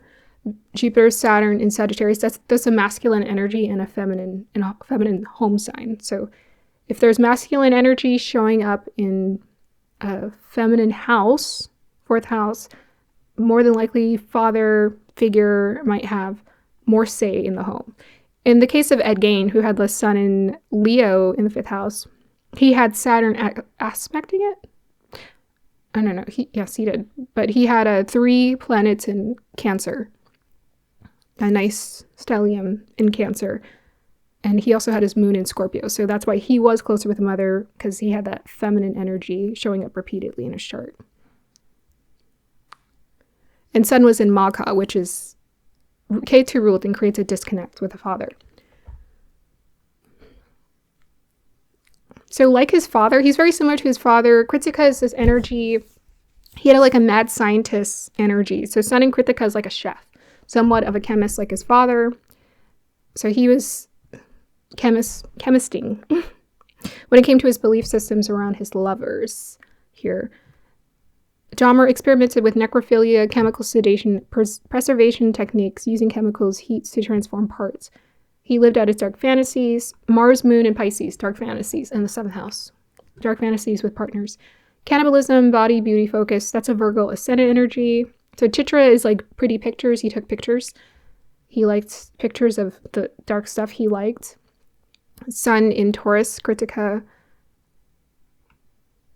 Oh, cannibalism, Mercury, Taurus, Rohini, cannibalism. Okay, let's talk about the Dasha timeline. So he was born in May 21st, 1960. He was born in the ending part of his Mercury Dasha. His Mercury was combust. So that's interesting. But his Mercury was also in Rohini. So it seems like he had a nice normal childhood growing up, like right at the beginning. And then he had, right around the K2 Dasha, is right around he had the end of the Mercury Dasha and the beginning of the K2 Dasha is right when he had the hernia surgery. So K2 Dasha, what's happening is K2 is in a dark, magic, occult, wrathful Purvabhadrapada. Yeah, so K2 is sitting in his 6th house. That's the one planet I haven't talked about here, but that definitely contributed to his programming. So in his youth, he's being downloaded with Purvabhadrapada energy, and Purvabhadrapada is known as like the Jekyll and Hyde killer. So we got this youth, darker personality comes out, past life subconscious memories activated, vengeful, demonic, possessive, all of those darker occulty energies start to show up. That's probably because he was tuning it into it from a past lifetime, and he's got that Rahu in 12th, so there's like a connection there. So occult programming is installed. He has his hernia surgery probably around that time. Then he starts his Venus Dasha in 1971 to 91. From teen to young adult years, Venus and Aries in the 8th, obsessive fantasies and dark lover programming installed. That's when he starts acting out on his fantasy. When Venus is in Aries, and fire signs are always action takers. So he was impulsive. He did it quick. He took the opportunity. Dispositor Mars in the 7th. Yeah, action. First execution was in 1978. He was 18 or 17. Next was 1984. And then July 22nd, 1991, he's caught. So this is during his Venus K2, Mercury K2 Dasha. So K2 is like, Purvabhadrapada is about karmic retribution. So the karmic retribution actually showed up in his life. This was old. This was carried out from his past lifetime too, though. It was like, you've been punished in your past life, you're going to get it again because you ain't listening. You ain't doing what you're supposed to be doing. His dharma was to understand the importance of responsibility. But also there's some sort of energy of surrender. He probably could have been, with that Sun Mercury, he could have been orator. He could have been like a priest-like energy if he had developed it.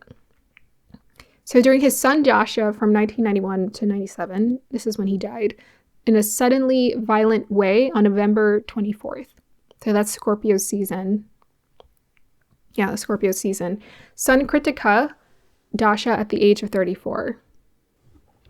So Sun is about fiery transformation. So it's like quick. He died suddenly in his Sun Dasha.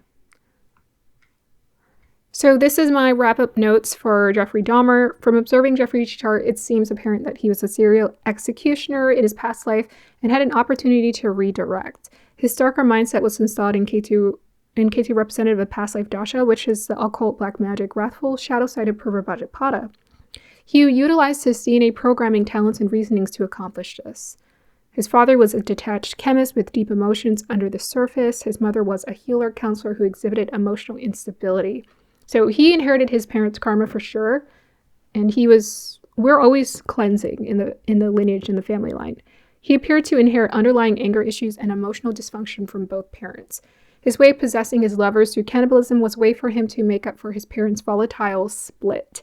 Instead of splitting from a partner, he would doom them to being with him forever, dominate them through ending their life, and possess them through cannibalism.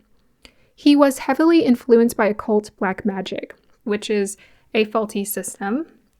The shadow demon's only job is to make you see, hear, and speak lies. He was convinced through a shadow philosophy that what he was doing was necessary. But his creative potential was lost in his dark illusions. He partook in lust, wrath, pride, gluttony, and sloth. He was gluttonous in wanting to possess and consume people. He was also an alcoholic. He couldn't hold a job. The sloth energy showed up there. He had deep unprocessed anger that led to violent blackout outbursts. Pride, and he had pride in that he was proud to dominate people through violence. And he also felt like he was in control and felt powerful. His father appeared to be a guide. He also described there's a time where he sat the skulls around him at a table, and he sat there and he felt powerful. So power was ultimately his root goal in it all. His father appeared to be his guide in his life, trying to unconditionally love him and acknowledging the traits he had passed on to Dahmer. And I think watching Dahmer was somewhat of a cathartic and also dharmic experience for his father, where he was able to tune in. I also just realized his name is Dahmer, and his son is in the 9th house of Dharma. And he's got Jupiter, Dharma. Wow. So Dharma was very powerful in his chart. I actually think he tapped into it in the end. Here, let me finish this part first. Dahmer maintained resentment towards his mother for leaving and taking only his brother, and for being absorbed in her own trauma while raising him. She reached out to him, but he ignored it. I think he just felt like his mother was not a safe place for him to go, and that's what he was taught growing up versus his father. Considering how a mother informs a child's psyche, he never mended his fractured mind. His mother was his primary nourisher. By ignoring her, he was left hungry, similar to Gain, whose Mars was in a water sign with a 7th house connection. So there's a misdirection, action, and emasculation. So Gain's Mars was in Cancer, Dahmer's Mars was in Pisces. Had Dahmer been more vocal on needing his parents' support younger, he could have got the help that he needed. He appeared to step into his dharma after needing to be locked up to be stopped from committing these crimes that he continually got away with. Towards his final years, he admitted fault and accountability. This is the start of developing his willing. So he initiated the beginning of his dharma.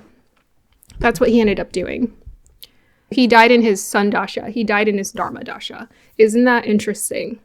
He actually was self-reflective. He did interviews talking about what he did, taking accountability in the way that he knew how to do. He did it. If anything, he showed a lot of people who are in darker places, don't wait till later to get help. Get help sooner. And that's why we have this mental health generation of millennials who are trying to get therapy, who are trying to journal, who are trying to figure out what's going on psychology-wise. And I don't think there's any point of looking back at your parents and being like, well, why didn't my parents do that? You start to realize it was survival for them. They didn't know how to do it.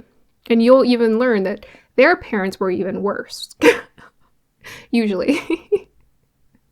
So we have David. Now this is an interesting topic. A person I decided to choose to add to this list because David Anthony Burke has not been officially announced as a guilty party in taking the life of a 14-year-old girl who had gone missing. He's not officially announced as that. But I thought he would be a good example for us to understand programming, how it works, because it's in his music, to understand how it starts young, how it manifests in people, or it can manifest in people, and then, how we can avoid these so-called situations. So we're going to do a thorough chart analysis for him. People are just putting together the information, so we don't know for sure if David had anything to do with this 14-year-old girl who's missing. The thing is, if you look at his chart, there appears to be some interesting patterns that I found that were quite similar to that of the patterns that I've studied in these other people. So he's going to be our hypothetical modern take of, a killer-like mindset. We're not going to say he's killer because he's not yet. There's just maybe the mindset, there's the ideas or the fantasies. The thing is, there's fantasies. There's all these darker fantasies playing out, and people think it's just art. Is it? I like to refer to David as the viral poetic suspect. David didn't just go viral with his Fortnite gaming content and music, but now has added murder suspect to his viral status. His rise to fame status as an American rap star, however, was halted after a gruesome discovery. On September 8th, 2025, a body was discovered in the front trunk of David's Tesla. Turns out, this was the body of missing 14-year-old Celeste Rivas Hernandez. As of now, David has not been charged for a crime, but the internet speculated that perhaps he should be. If not for ending the life of Celeste, then for being in a romantic relationship with the minor. David serves as a perfect example for chaotic manifestation. As you listen to his narrative, you'll see why.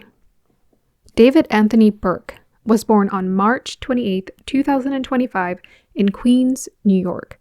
His parents later moved the family to Houston, Texas, where he and his 2 siblings, his younger brother and sister, were raised.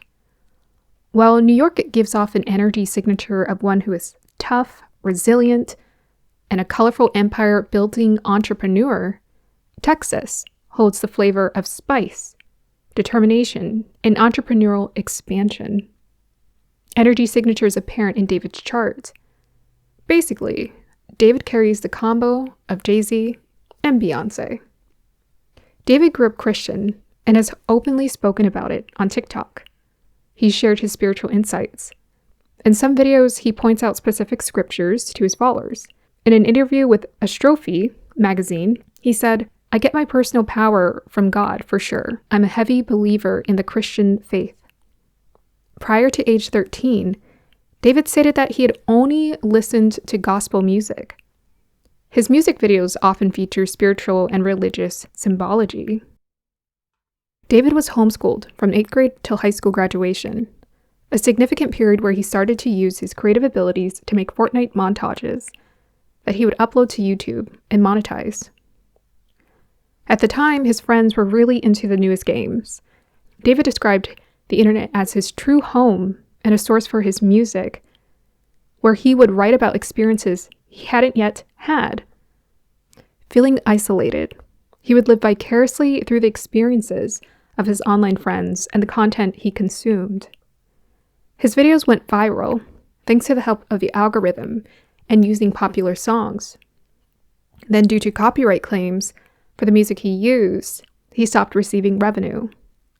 David then went to his mother, complaining about the restrictions. His mother then suggested that he write his own music. David then started writing his own songs, some of which he recorded in his sister's closet. This was also inspired by the indie music he started to discover online by the time he was 13, such as the song Gucci Gang by Lil Pump. He then started to release his music on TikTok, and it went viral. David's music career shot into the atmosphere. While in high school, he signed a record deal with a $3 million advance. By the age of 20, his net worth was $2 million. His revenue came from streaming, live performances, and other earnings from his music career. It helped that when he started, he created appealing songs that he offered to his listeners to use for free. One song that captivated audiences was Romantic Homicide, released in 2022. The lines that stuck out were, "In the back of my mind, you died, and I didn't even cry. No, not a single tear. And I'm sick of waiting patiently for someone that won't even arrive. In the back of my mind, I killed you, and didn't even regret it. I can't believe I said it, but it's true. I hate you." In May of 2023, David released an anime music video introducing Itami, his alter ego, the antagonist, and the embodiment and translation of the Japanese word pain. In another music video for a song called One Last Dance, he portrayed a couple in an angsty romance. The woman with a nose ring, similar to that of Celeste Rivas Hernandez, in a photo on David's camera. One Last Dance was ironically David's last music video. David displayed an early interest in gore at a young age. He's joked that his mother had a very negative reaction to Romantic Homicide, and that only fueled him to share it. In a Discord chat, David said he liked watching gore because it desensitized him. He was into gory mangas like Attack on the Titan and Demon Slayer. He related to their real and grounded narratives. He created his own anime series as a child about a detective with a murderous alter ego. The same theme was reflected in his music video, Romantic Homicide. David has had long-standing fascination with dark, gory, and violent themes. Online in 2023, he admitted he liked writing gory psychological drama, romantic quotes, and a lot of death. "I love gore," he types. "I used to be addicted to watching gore videos. I use it to desensitize myself. I got to the point where I don't even cringe when I see it no more. I remember laughing at one point. It got bad, man. And then he also types gore with a greater than sign, and after that, corn. So to him, gore was his number one addiction. In interviews, David also admitted to having no friends or real relationships through his teens and was isolated due to homeschool. He also had TikTok's reposts about a guy casually harming his girlfriend. These were jokes to him. For example, in one post, there's a hand holding a weapon to the back of the head of an oblivious woman, and on the post is the statement, "Me after hearing about her past with other boys. I'm jealous and utterly disgusted by her actions." Another one read, "Me watching her scream after I poured boiling water on her after she told a boy happy birthday because why you happy? He made it another year." From these reposts, it seems like David's empathy may have been miswired. Some would call this a dark sense of humor, but as David said, it appears he was desensitized to it. Like his music videos, his posts seem to be reflective of themes around symbolism, relationship obsession, obsessive thinking, and emo angst victim mentality. He's often a victim in relationships and in his music videos, sometimes admitting fault on his part. Could David have been living this not only in fantasy, but in reality, too? On September 8th, while David was on tour, a black Tesla registered to him was towed for parking violations. It had been parked for over 72 hours in the Hollywood Hills. According to the person who called it in due to its rundown appearance, it had been there for weeks. The Hollywood tow yard and neighbors complained of a foul odor coming from the vehicle to Los Angeles police. Once the police opened it, what they found inside of the front trunk was a rotting, decomposed body wrapped in plastic in a bag. Originally, it was stated that the body was dismembered, but had since been corrected through the media, saying that it was further along in its natural decomposition stage. The body parts had separated on their own, and no final cause of death has yet been presented. The toxicology, as of now, has not been released. On September 17th, 2025, the body was identified as Celeste Rivas Hernandez, a 14-year-old girl that didn't live to see her 15th birthday, which was on September 7th, the day before her body was discovered on a lunar eclipse.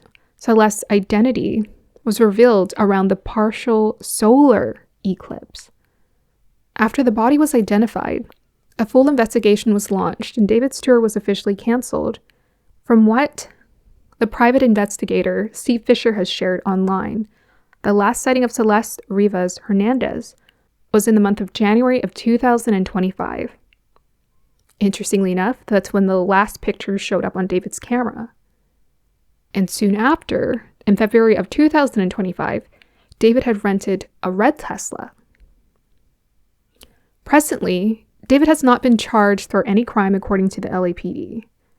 No one has been ousted as a suspect, and no charges have been filed, but LAPD has acknowledged there was a concealment of a body. In October of 2025, the Daily News reported that David had transferred property to his mother. He also hired a prominent criminal defense attorney, Blair Burke, who previously represented celebrities like Kanye West and Harvey Weinstein. A spokesperson for David also stated that he is fully cooperating with authorities. From what people have collected online and gathered from speculation, David knew Celeste had run away from home and may have aided it. He had released songs on her birth date in the past and alluded to a Hello Kitty girl he met in 2021 when Celeste was 11. Supposedly, that's when they started to chat online. The issue was that while David was a minor when they met, he was still 5 years older than her, and worse yet, when he turned 18, he appeared to have entertained and encouraged their illegal union. Celeste was reported missing in 2024, and she appeared to be hiding in disguise and behind objects and photos she took with David. But with her image found on David's camera discovered by private investigator Steve Fisher and conveniently left by LAPD, it's obvious they knew one another. Other signs that showed they may have had a connection is that Celeste had a shh tattoo on her finger. Supposedly, David had emulated this tattoo after seeing it on her. An ex-boyfriend who attended school with Celeste remembered her joking about running away from home. Celeste had told him she didn't have the best relationship with her parents, especially her mother. It is suspected that Celeste's parents actually knew about her relationship with David and didn't take any true measures to prevent it. Supposedly in the media, Celeste's mother had mentioned that her daughter had a boyfriend named David. When they went to report her missing, perhaps they did it to avoid further scrutiny from the school. From video evidence, even after Celeste was reported as a runaway or missing, she's later seen around her parents' home on camera and had attended her cousin's graduation. This was all captured either on a video or in a photo. There was also a mysterious release, then deletion of a song called Celeste on David's account. In it are lines, "Missing you so much makes me depressed," and the lines, "Cupid suicidal." Is it possible that 14-year-old Celeste felt she had found her prince and doorway into an abundant and magical future in the Hollywood Hills? Was wealthy viral star musician David her Prince Charming returning her glass slipper? The same shoes Celeste was photographed wearing, David is seen cleaning in a video, calling a side hustle of his. Did Celeste come from a difficult home life where her mother in particular was hard on and harsh towards her, to the point she felt more safety and love with an immature, drug-providing, often victim-portraying man? Was this relationship platonic or an obsessive bond gone wrong? It is speculated that Celeste may have overdosed. The toxicology report could reveal this later. The other issue, though, is that it's very likely that the wealthy young musician had provided her with these drugs. Sadly, Celeste will never get to tell her side of the story. People on the internet have gone wild with theories, connecting dots, and making outlandish accusations. But truly, most want to know, what is the true story? What happened to Celeste Rivas Hernandez? Was it an overdose or something even more sinister? If she did overdose, who provided her with the drugs? And how could a fiery teen overdose in the company of more experienced drug users? Why did no one call for help? Why did they choose to hide her body with no intent of telling her family what happened to her? For those involved, how did everyone move on so easily, allowing Celeste's body to rot, wrapped in a plastic? If David knew, how was he able to so easily move on, posting like someone's life hadn't been lost, touring on with no sign of depression, and reposting disturbing gifs about people harming or being jealous of their girlfriend with another guy? If the relationship was more romantic in nature, why did David think it was okay to date a minor? What makes this case particularly interesting is the online paper trails, available information, and swirling of misinformation on the internet. Similar to the energy in David's chart, it's hard to tell truth from illusion, fact from fiction. Let's see what David's chart reveals about his side of the story. So there's just all these interesting hints in terms of we're just seeing the programming for David right now that's showing up. Like, how does he think? What's going on in his head psychologically, and why? So David is a Pisces here. More than likely, he is a Moon in Swati fame, young and early, with the Rahu connection, swaying mind. King Yonsang-gun had this placement in his chart. He was the 1500s Johnson Korean tyrant. Here, he also, received responsibility, essentially fame early. But Rahu wants to do things quick and fast. It has a rebellious, independent mindset as well. But Swati can be a camouflager, and a hypnotizer in terms of changing its stripes or sparkles or however it appears in public. So supposedly, if around the estimations, he might have been born around his Rahu Dasha if he's a Swati native. So he was in his Rahu Dasha for 10 years. So this is when perhaps obsessive worldly desire foundation for life is being downloaded into his chart. Oh, okay, I'm reading the dashas right now. I'm sorry, my notes are a bit scrambled for this one. Okay, we'll just read through this. We'll read through this. So Jupiter Dasha, he's being downloaded with like an obsessive mindset. So he's learning to embrace an obsessive mindset, and obsessive mindset is sort of maybe getting him what he wants to do or create. He could have been a Vishaka ascendant. So Vishaka is also this energy obsessive. We've already seen charts with that Vishaka energy showing up, like Iskok and who else? Ted Bundy.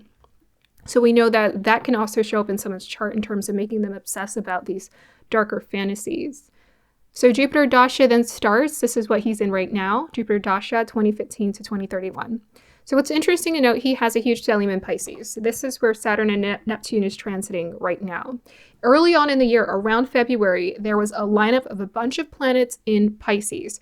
So this was a eclipse or solar, it was some sort of eclipse that was happening early in the year, around February, where all the planets lined up. This could have triggered some sort of energy or events in his chart.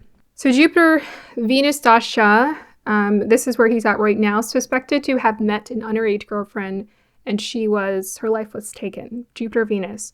His Jupiter is aspecting. So his Jupiter is in Virgo. It's opposite of his huge stellium he has in Pisces.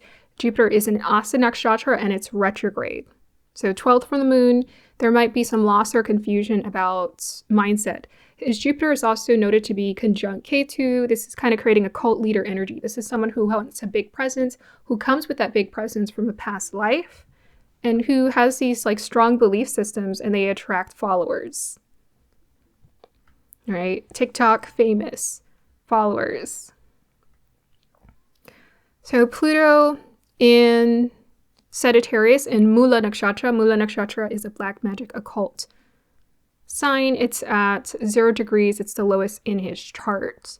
So there might be, again, a reminder or a fixation around obsession and destruction. That's what Mula is. It's a dissolving, destructive energy and force. It's about cleansing. We got Rahu, 29 degrees. It's holding the highest degree in his chart in Pisces. So this is Revati.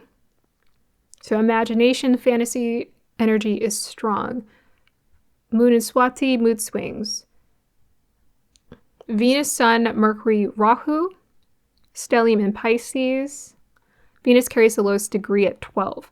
In exaltation signs, Pisces. So he has Venus exalted in Pisces. It carries the lowest degree here. So creative genius. Like, he is legitimately a creative genius. He has ideas for days. He can always tap into creativity, especially with that Jupiter Ketu sitting 12th from the moon.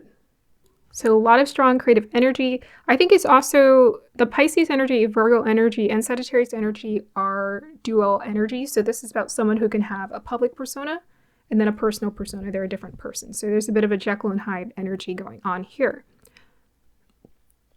So very creative and magnetic. He's a very creative, magnetic individual. He does draw women to him for sure. He's very creatively driven. He's highly sensitive. It's definitely in his chart, deeply spiritual. He's recited Bible verses on his TikToks. So Venus, Sun, Mercury in Uttada Bhadrapada, ruled by Saturn. So Uttada Bhadrapada is the serpent of the deep ocean. This is the serpent of the deep ocean. So that is a serpent-like energy. They say it's a peaceful serpent. I don't think any sign is just peaceful. I think all of these signs have a challenge in and of itself. And what especially challenges this house with this huge stellium 6 from his moon is Rahu. So it says ascendant in Pisces in that chart, just because I had to align the chart to put moon as his ascendant. Just ignore the ascendant with those signs. But the Rahu is there. Rahu creates obsession, right? So he goes in with creativity, but maybe he ends on obsession.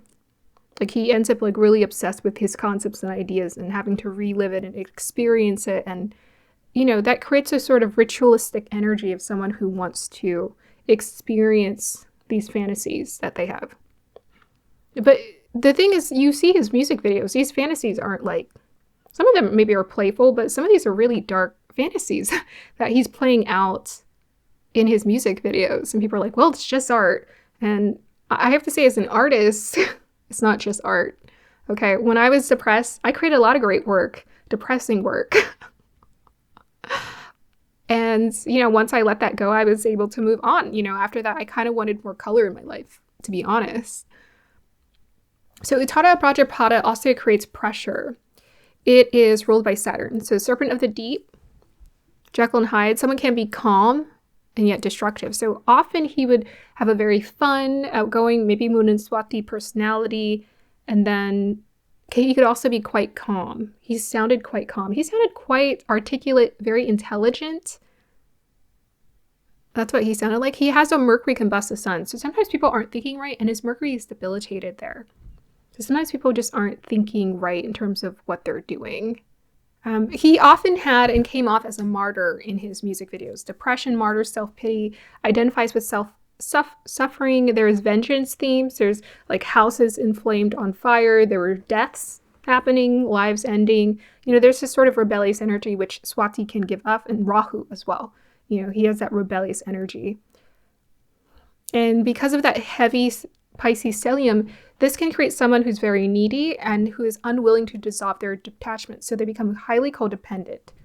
Highly codependent and highly identified with their relationships. So with Venus holding the lowest degree, he was highly identified with relationships and how other people saw him. So Venus, Rahu in the same house, obsessive about his art and relationships. Venus, Sun, Rahu, power struggles in relationships. Mars, Neptune, and Capricorn, and Mars exalted, can be very disciplined and focused, ambitious, an action taker. So he was good at taking actions, but what kind of actions were they? That is the question. And he has Neptune conjunct that Mars there, so that can also create someone who's taking actions on their fantasies. Neptune is sort of those fantasies, making them, making his fantasies come alive. Jupiter is conjunct Ketu in Virgo, 12th from the moon. So this can make for someone who's spiritual, very philosophical, or delusional. Intensely philosophical with karmic past life influence. Jupiter 12th from the moon and Ketu, good for transcending into the ether. And if you watch his music videos, they have sort of that esoteric floaty vibe to it. Jupiter is in detriment in Virgo here, so Jupiter doesn't want to be in a fault-finding Virgo.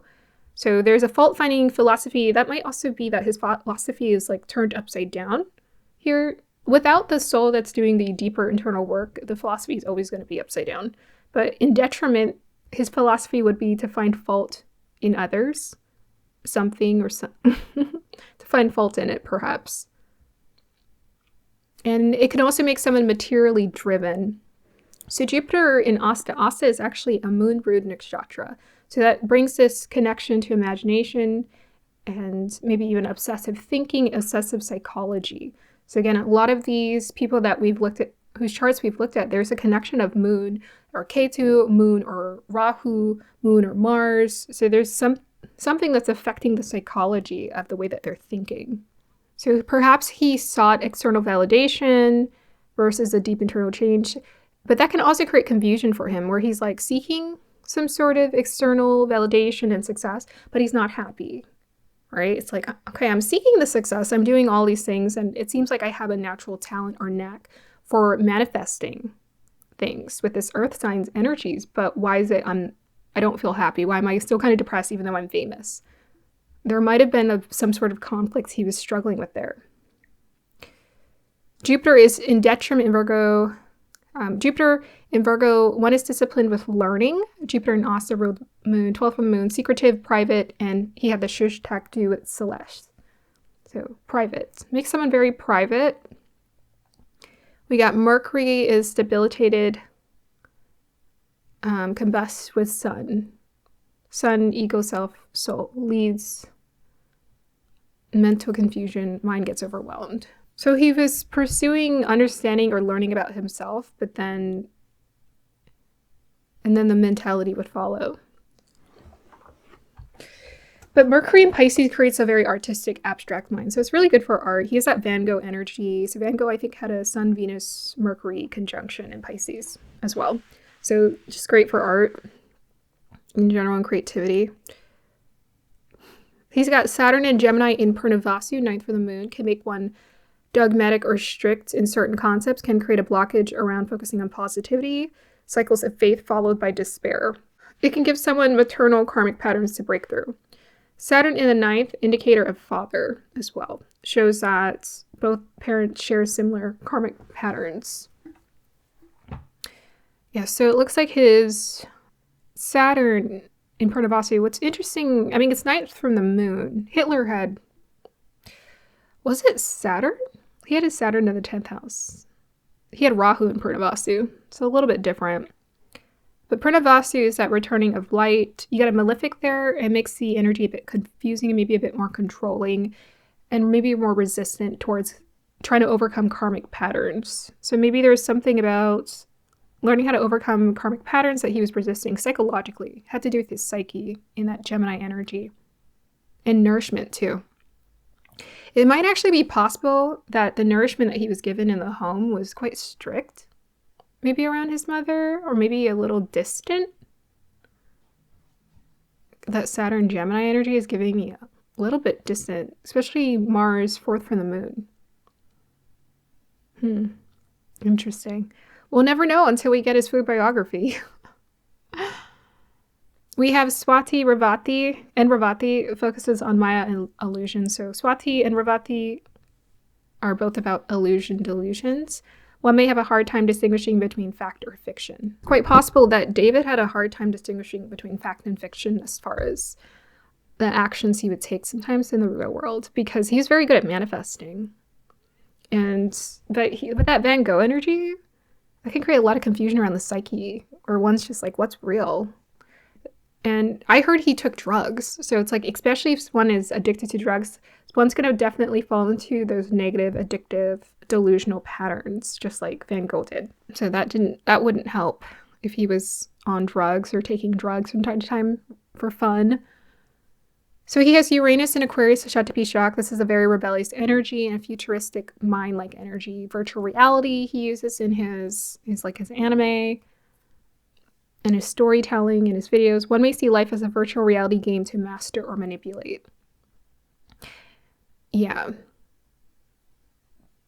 He might see, with the fantasy of like the dead bodies and stuff in his videos and death going and happening and whatnot, it might have been like he manifested it.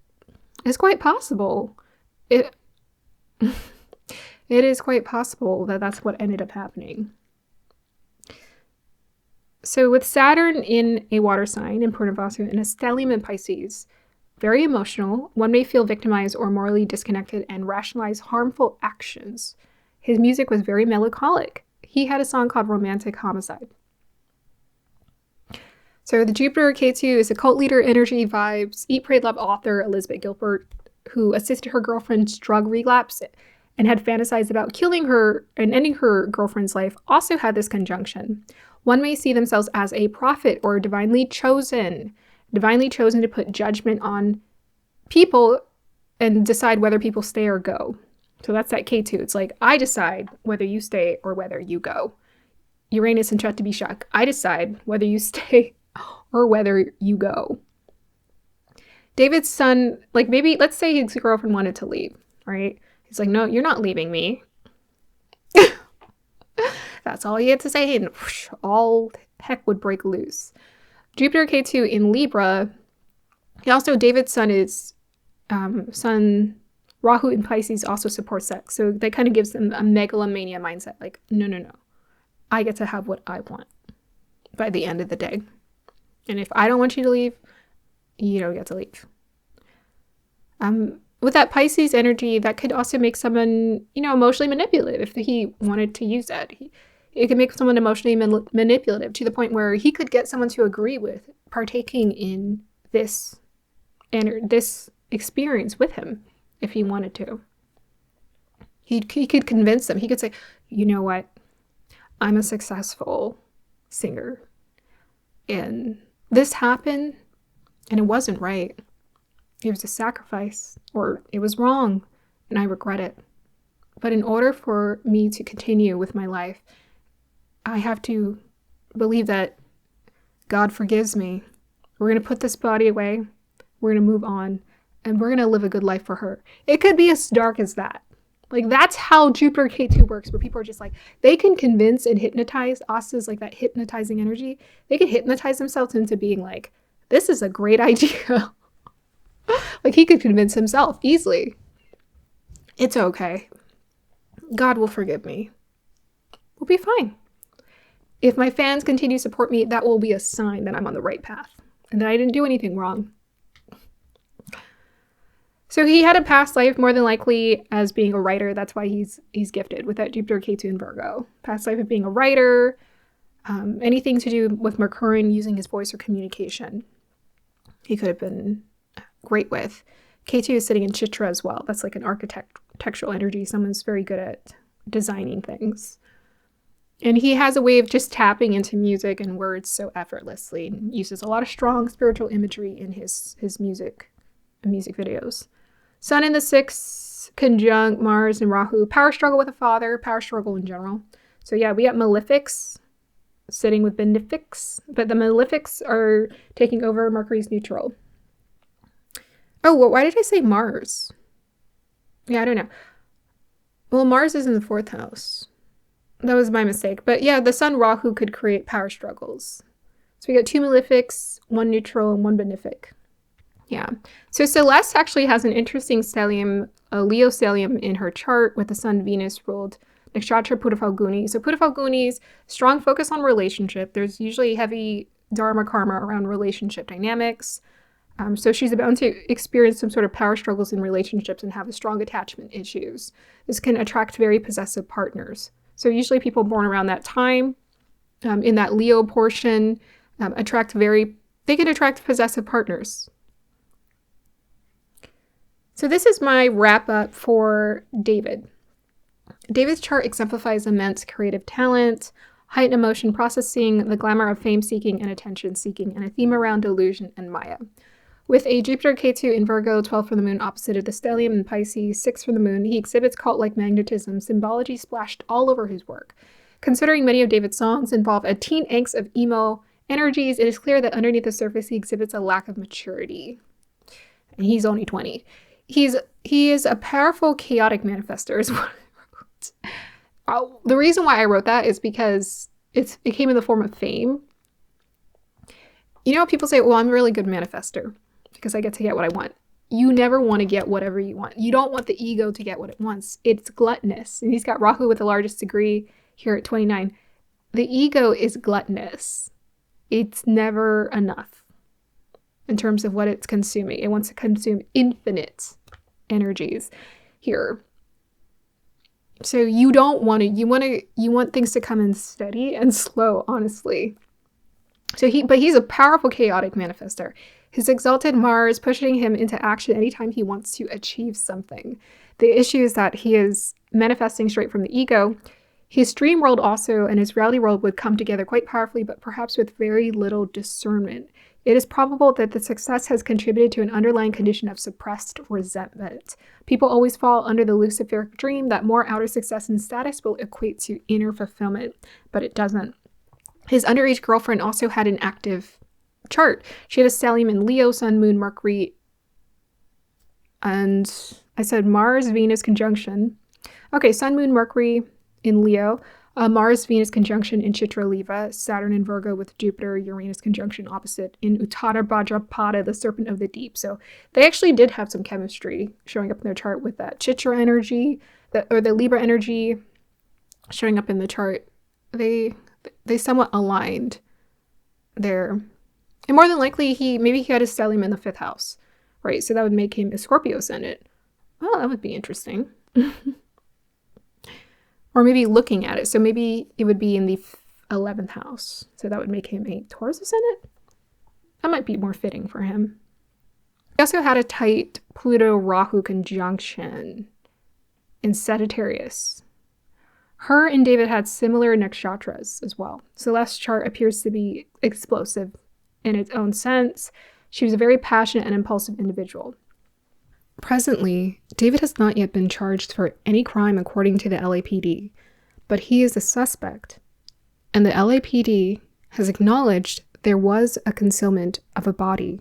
As of now, Celeste's body was found to have been chopped up, dismembered, put in a bag, in plastic, in David's front trunk of his Tesla. So I guess timing must be perfect, because as I was modifying, I was editing this video, we got this new update. And originally I had put in my information or in my notes, that David was not charged as a suspect. So it turns out there is a lot of misinformation going on, spreading out about on the internet, because it looks like that information was not coming from a reliable source. So what has been legitimized is that David has not been cooperating with authorities. And this is actually one of my theories earlier. I was like, if this thing is moving along so slowly, that's because no one is talking. Because most of those clearing up or closing a case or solving a case comes from people making confessions. So if it's going so slow, that's because the investigators, the police, is having to put together all the clues. They're having to do their own research. They're having to clarify and double check their notes. So I was like, for sure, nobody is talking. David is not cooperating with authorities, which means that he has prioritized protecting his reputation over the confessional truth of talking about what happened to Celeste. Even if he wasn't the one who did it, he knows what happened. What makes the situation even more suspicious is her body was chopped up and dismembered, which means that someone participated in the manipulation of this young girl's body on purpose. They were hiding her body on purpose. If it was an overdose, why not just go to authorities? Tell them the truth. The evidence will be found in the toxicology report. So what's happening is a lot of misinformation. Who knows who's being hired to say what about who? But it's just fascinating, I think, with this Rahu and Aquarius transit that we're experiencing right now, how information can just spin the narrative entirely. Because there were people who are actively saying, in fact, a PR spokesperson from David's side that was saying that he was cooperating with authorities, only to find out he hasn't at all. So it's crazy how the information we receive can totally change our perception of a person. This is just kind of a side note on my part. I was looking into this case. It fascinated me. And I thought to myself, I don't think if David really didn't have, if this was all innocent, then why was Celeste's body revealed like that, as such, around a lunar eclipse, and her identity revealed around a partial solar eclipse? And she has a stellium in Leo, which tells me she's a strong spirit. And I did a little meditation and I was like, her energy is very fiery. There's just something about these transits sometimes where such a person has a strong spirit. Even after death, things are revealed because their energy signatures still live on this earth, in this reality. On the lunar eclipse, her body is discovered. On the partial solar eclipse, her identity was revealed. So she has a sun-moon conjunction. Isn't that really interesting? And Ketu was transiting her Leo sign. And so something was being activated. There's a reason why her body was discovered. It was meant to be. Because what was hidden must come out. It must be revealed. So Celeste's body was revealed as Ketu was transiting her sun and her moon. Not to mention, David was born around an eclipse as well. He has a Sun-Rahu conjunction. With Saturn transiting through Pisces, this was supposed to be the period of shattering illusions. And right now, Saturn is transiting David's huge stellium. So it's shattering all the illusions in his life. It was shattering the illusion of fame for him. It's shattering the illusion of, drugs, the illusion. It's shattering the illusion of what he thought maybe could have been a great love or connection he had with someone in his life. It's shattering this total falsehood he shrouded himself in. And he is seeing the karmic reality of real life. The consequences of his choices is catching up with him. And in combinations, Saturn is conjunct Neptune. So Neptune is also about illusions, delusions. But Neptune is also about transcendence. So we got Saturn, which is about reality, a reality check. We have Neptune, which is about illusions, but also an opportunity to transcend through facing reality. This is what I created my Saturn in Pisces video on. This is a time of karmic retribution for him. Law and order. I talked about this in my Saturn in Pisces video. This is a time of law and order. The truth must come out because it is written in his chart. Strong karma for actions, and it's instant in this case. But it didn't matter if he at any time in his life he participated in questionable things such as like drugs or whatever, it was always going to be revealed because of the karmic energy in his chart. Some people, they can get away with it for a little bit longer. For him, not so much. That fame, what came with fame for David was instant karma. And we are seeing it play out in real time. So ultimately, this reveal is supposed to help him personally evolve. It's supposed to help him develop some sort of soul mastery. What we can learn is that words are spells. They are frequencies that we enter into and manifest. You don't want to talk about hurting or ending people's lives. You don't want to talk about how you don't want to sing songs all the time about how you're depressed. Maybe you can be like, I'm depressed, but I want to feel better.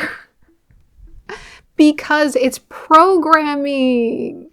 It doesn't matter. It's still, your words are energy. And you're like, oh, it's just a cool fantasy. I'm like, no.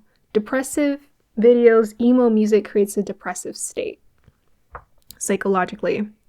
So what we can learn from David, if anything, is do not sing about your darker fantasies, or if you start having those fantasies, maybe go get some therapy right away.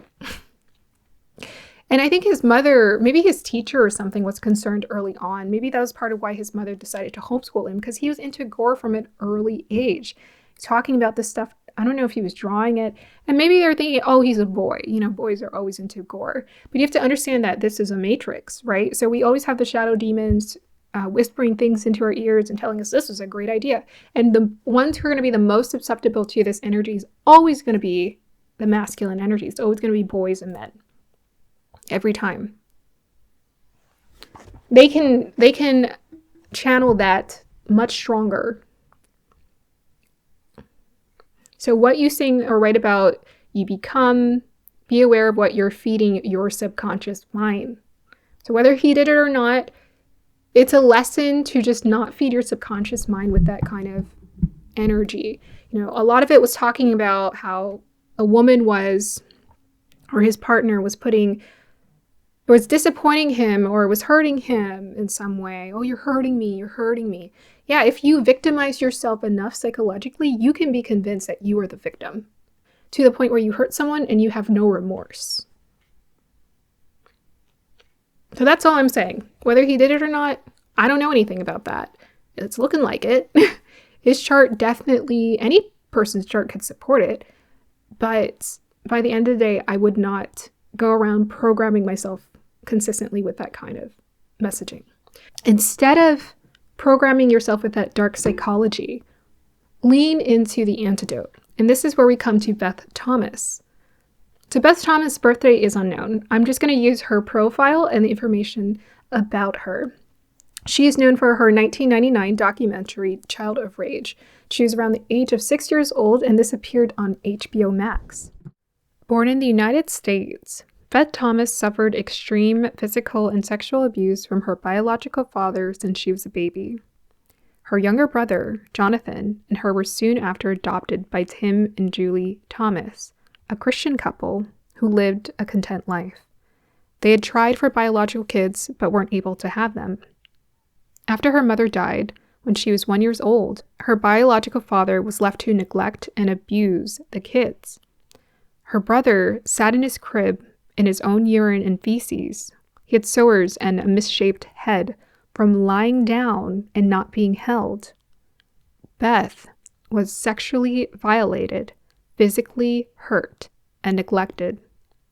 The abuse continued until authorities discovered the situation and removed the kids from the home. Tim and Julie, who adopted the kids, were told that the kids had experienced neglect and loss and might need extra love and patience. But upon starting a new life with her adopted parents, Beth started to display severe behavioral problems stemming from reactive attachment disorder, including cruelty of animals, violence towards her brother, lying, stealing, and lack of empathy or remorse. On multiple occasions, she poked pins in people and threatened to stab and kill her brother or adopted parent while they were sleeping. She openly talked about wanting to take out her brother because she thought her mother had died from giving birth to him.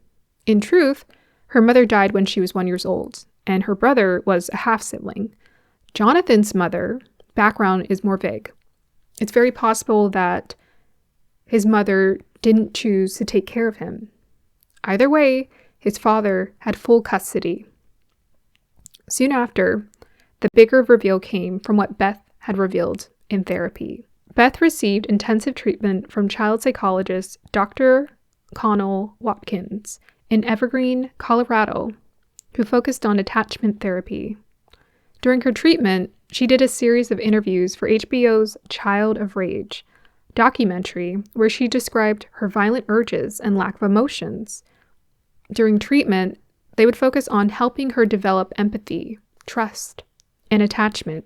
She was unable to form this in her early traumatic years. Beth made extraordinary progress over several years, learning to trust, love, and form healthy relationships.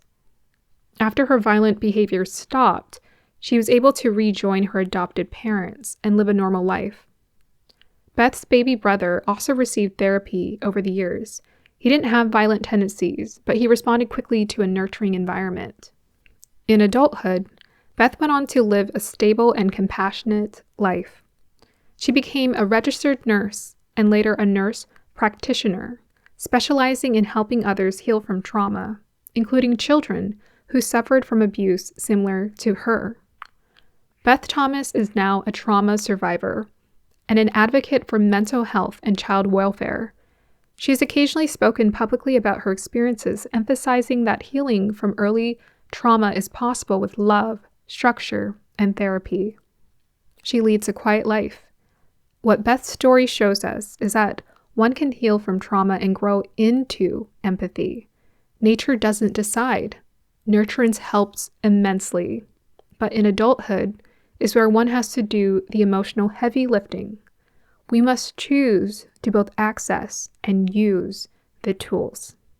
In some way, shape, or form, we can all be inspired to do what Beth did, to overcome any childhood wounds or issues we've had from the past.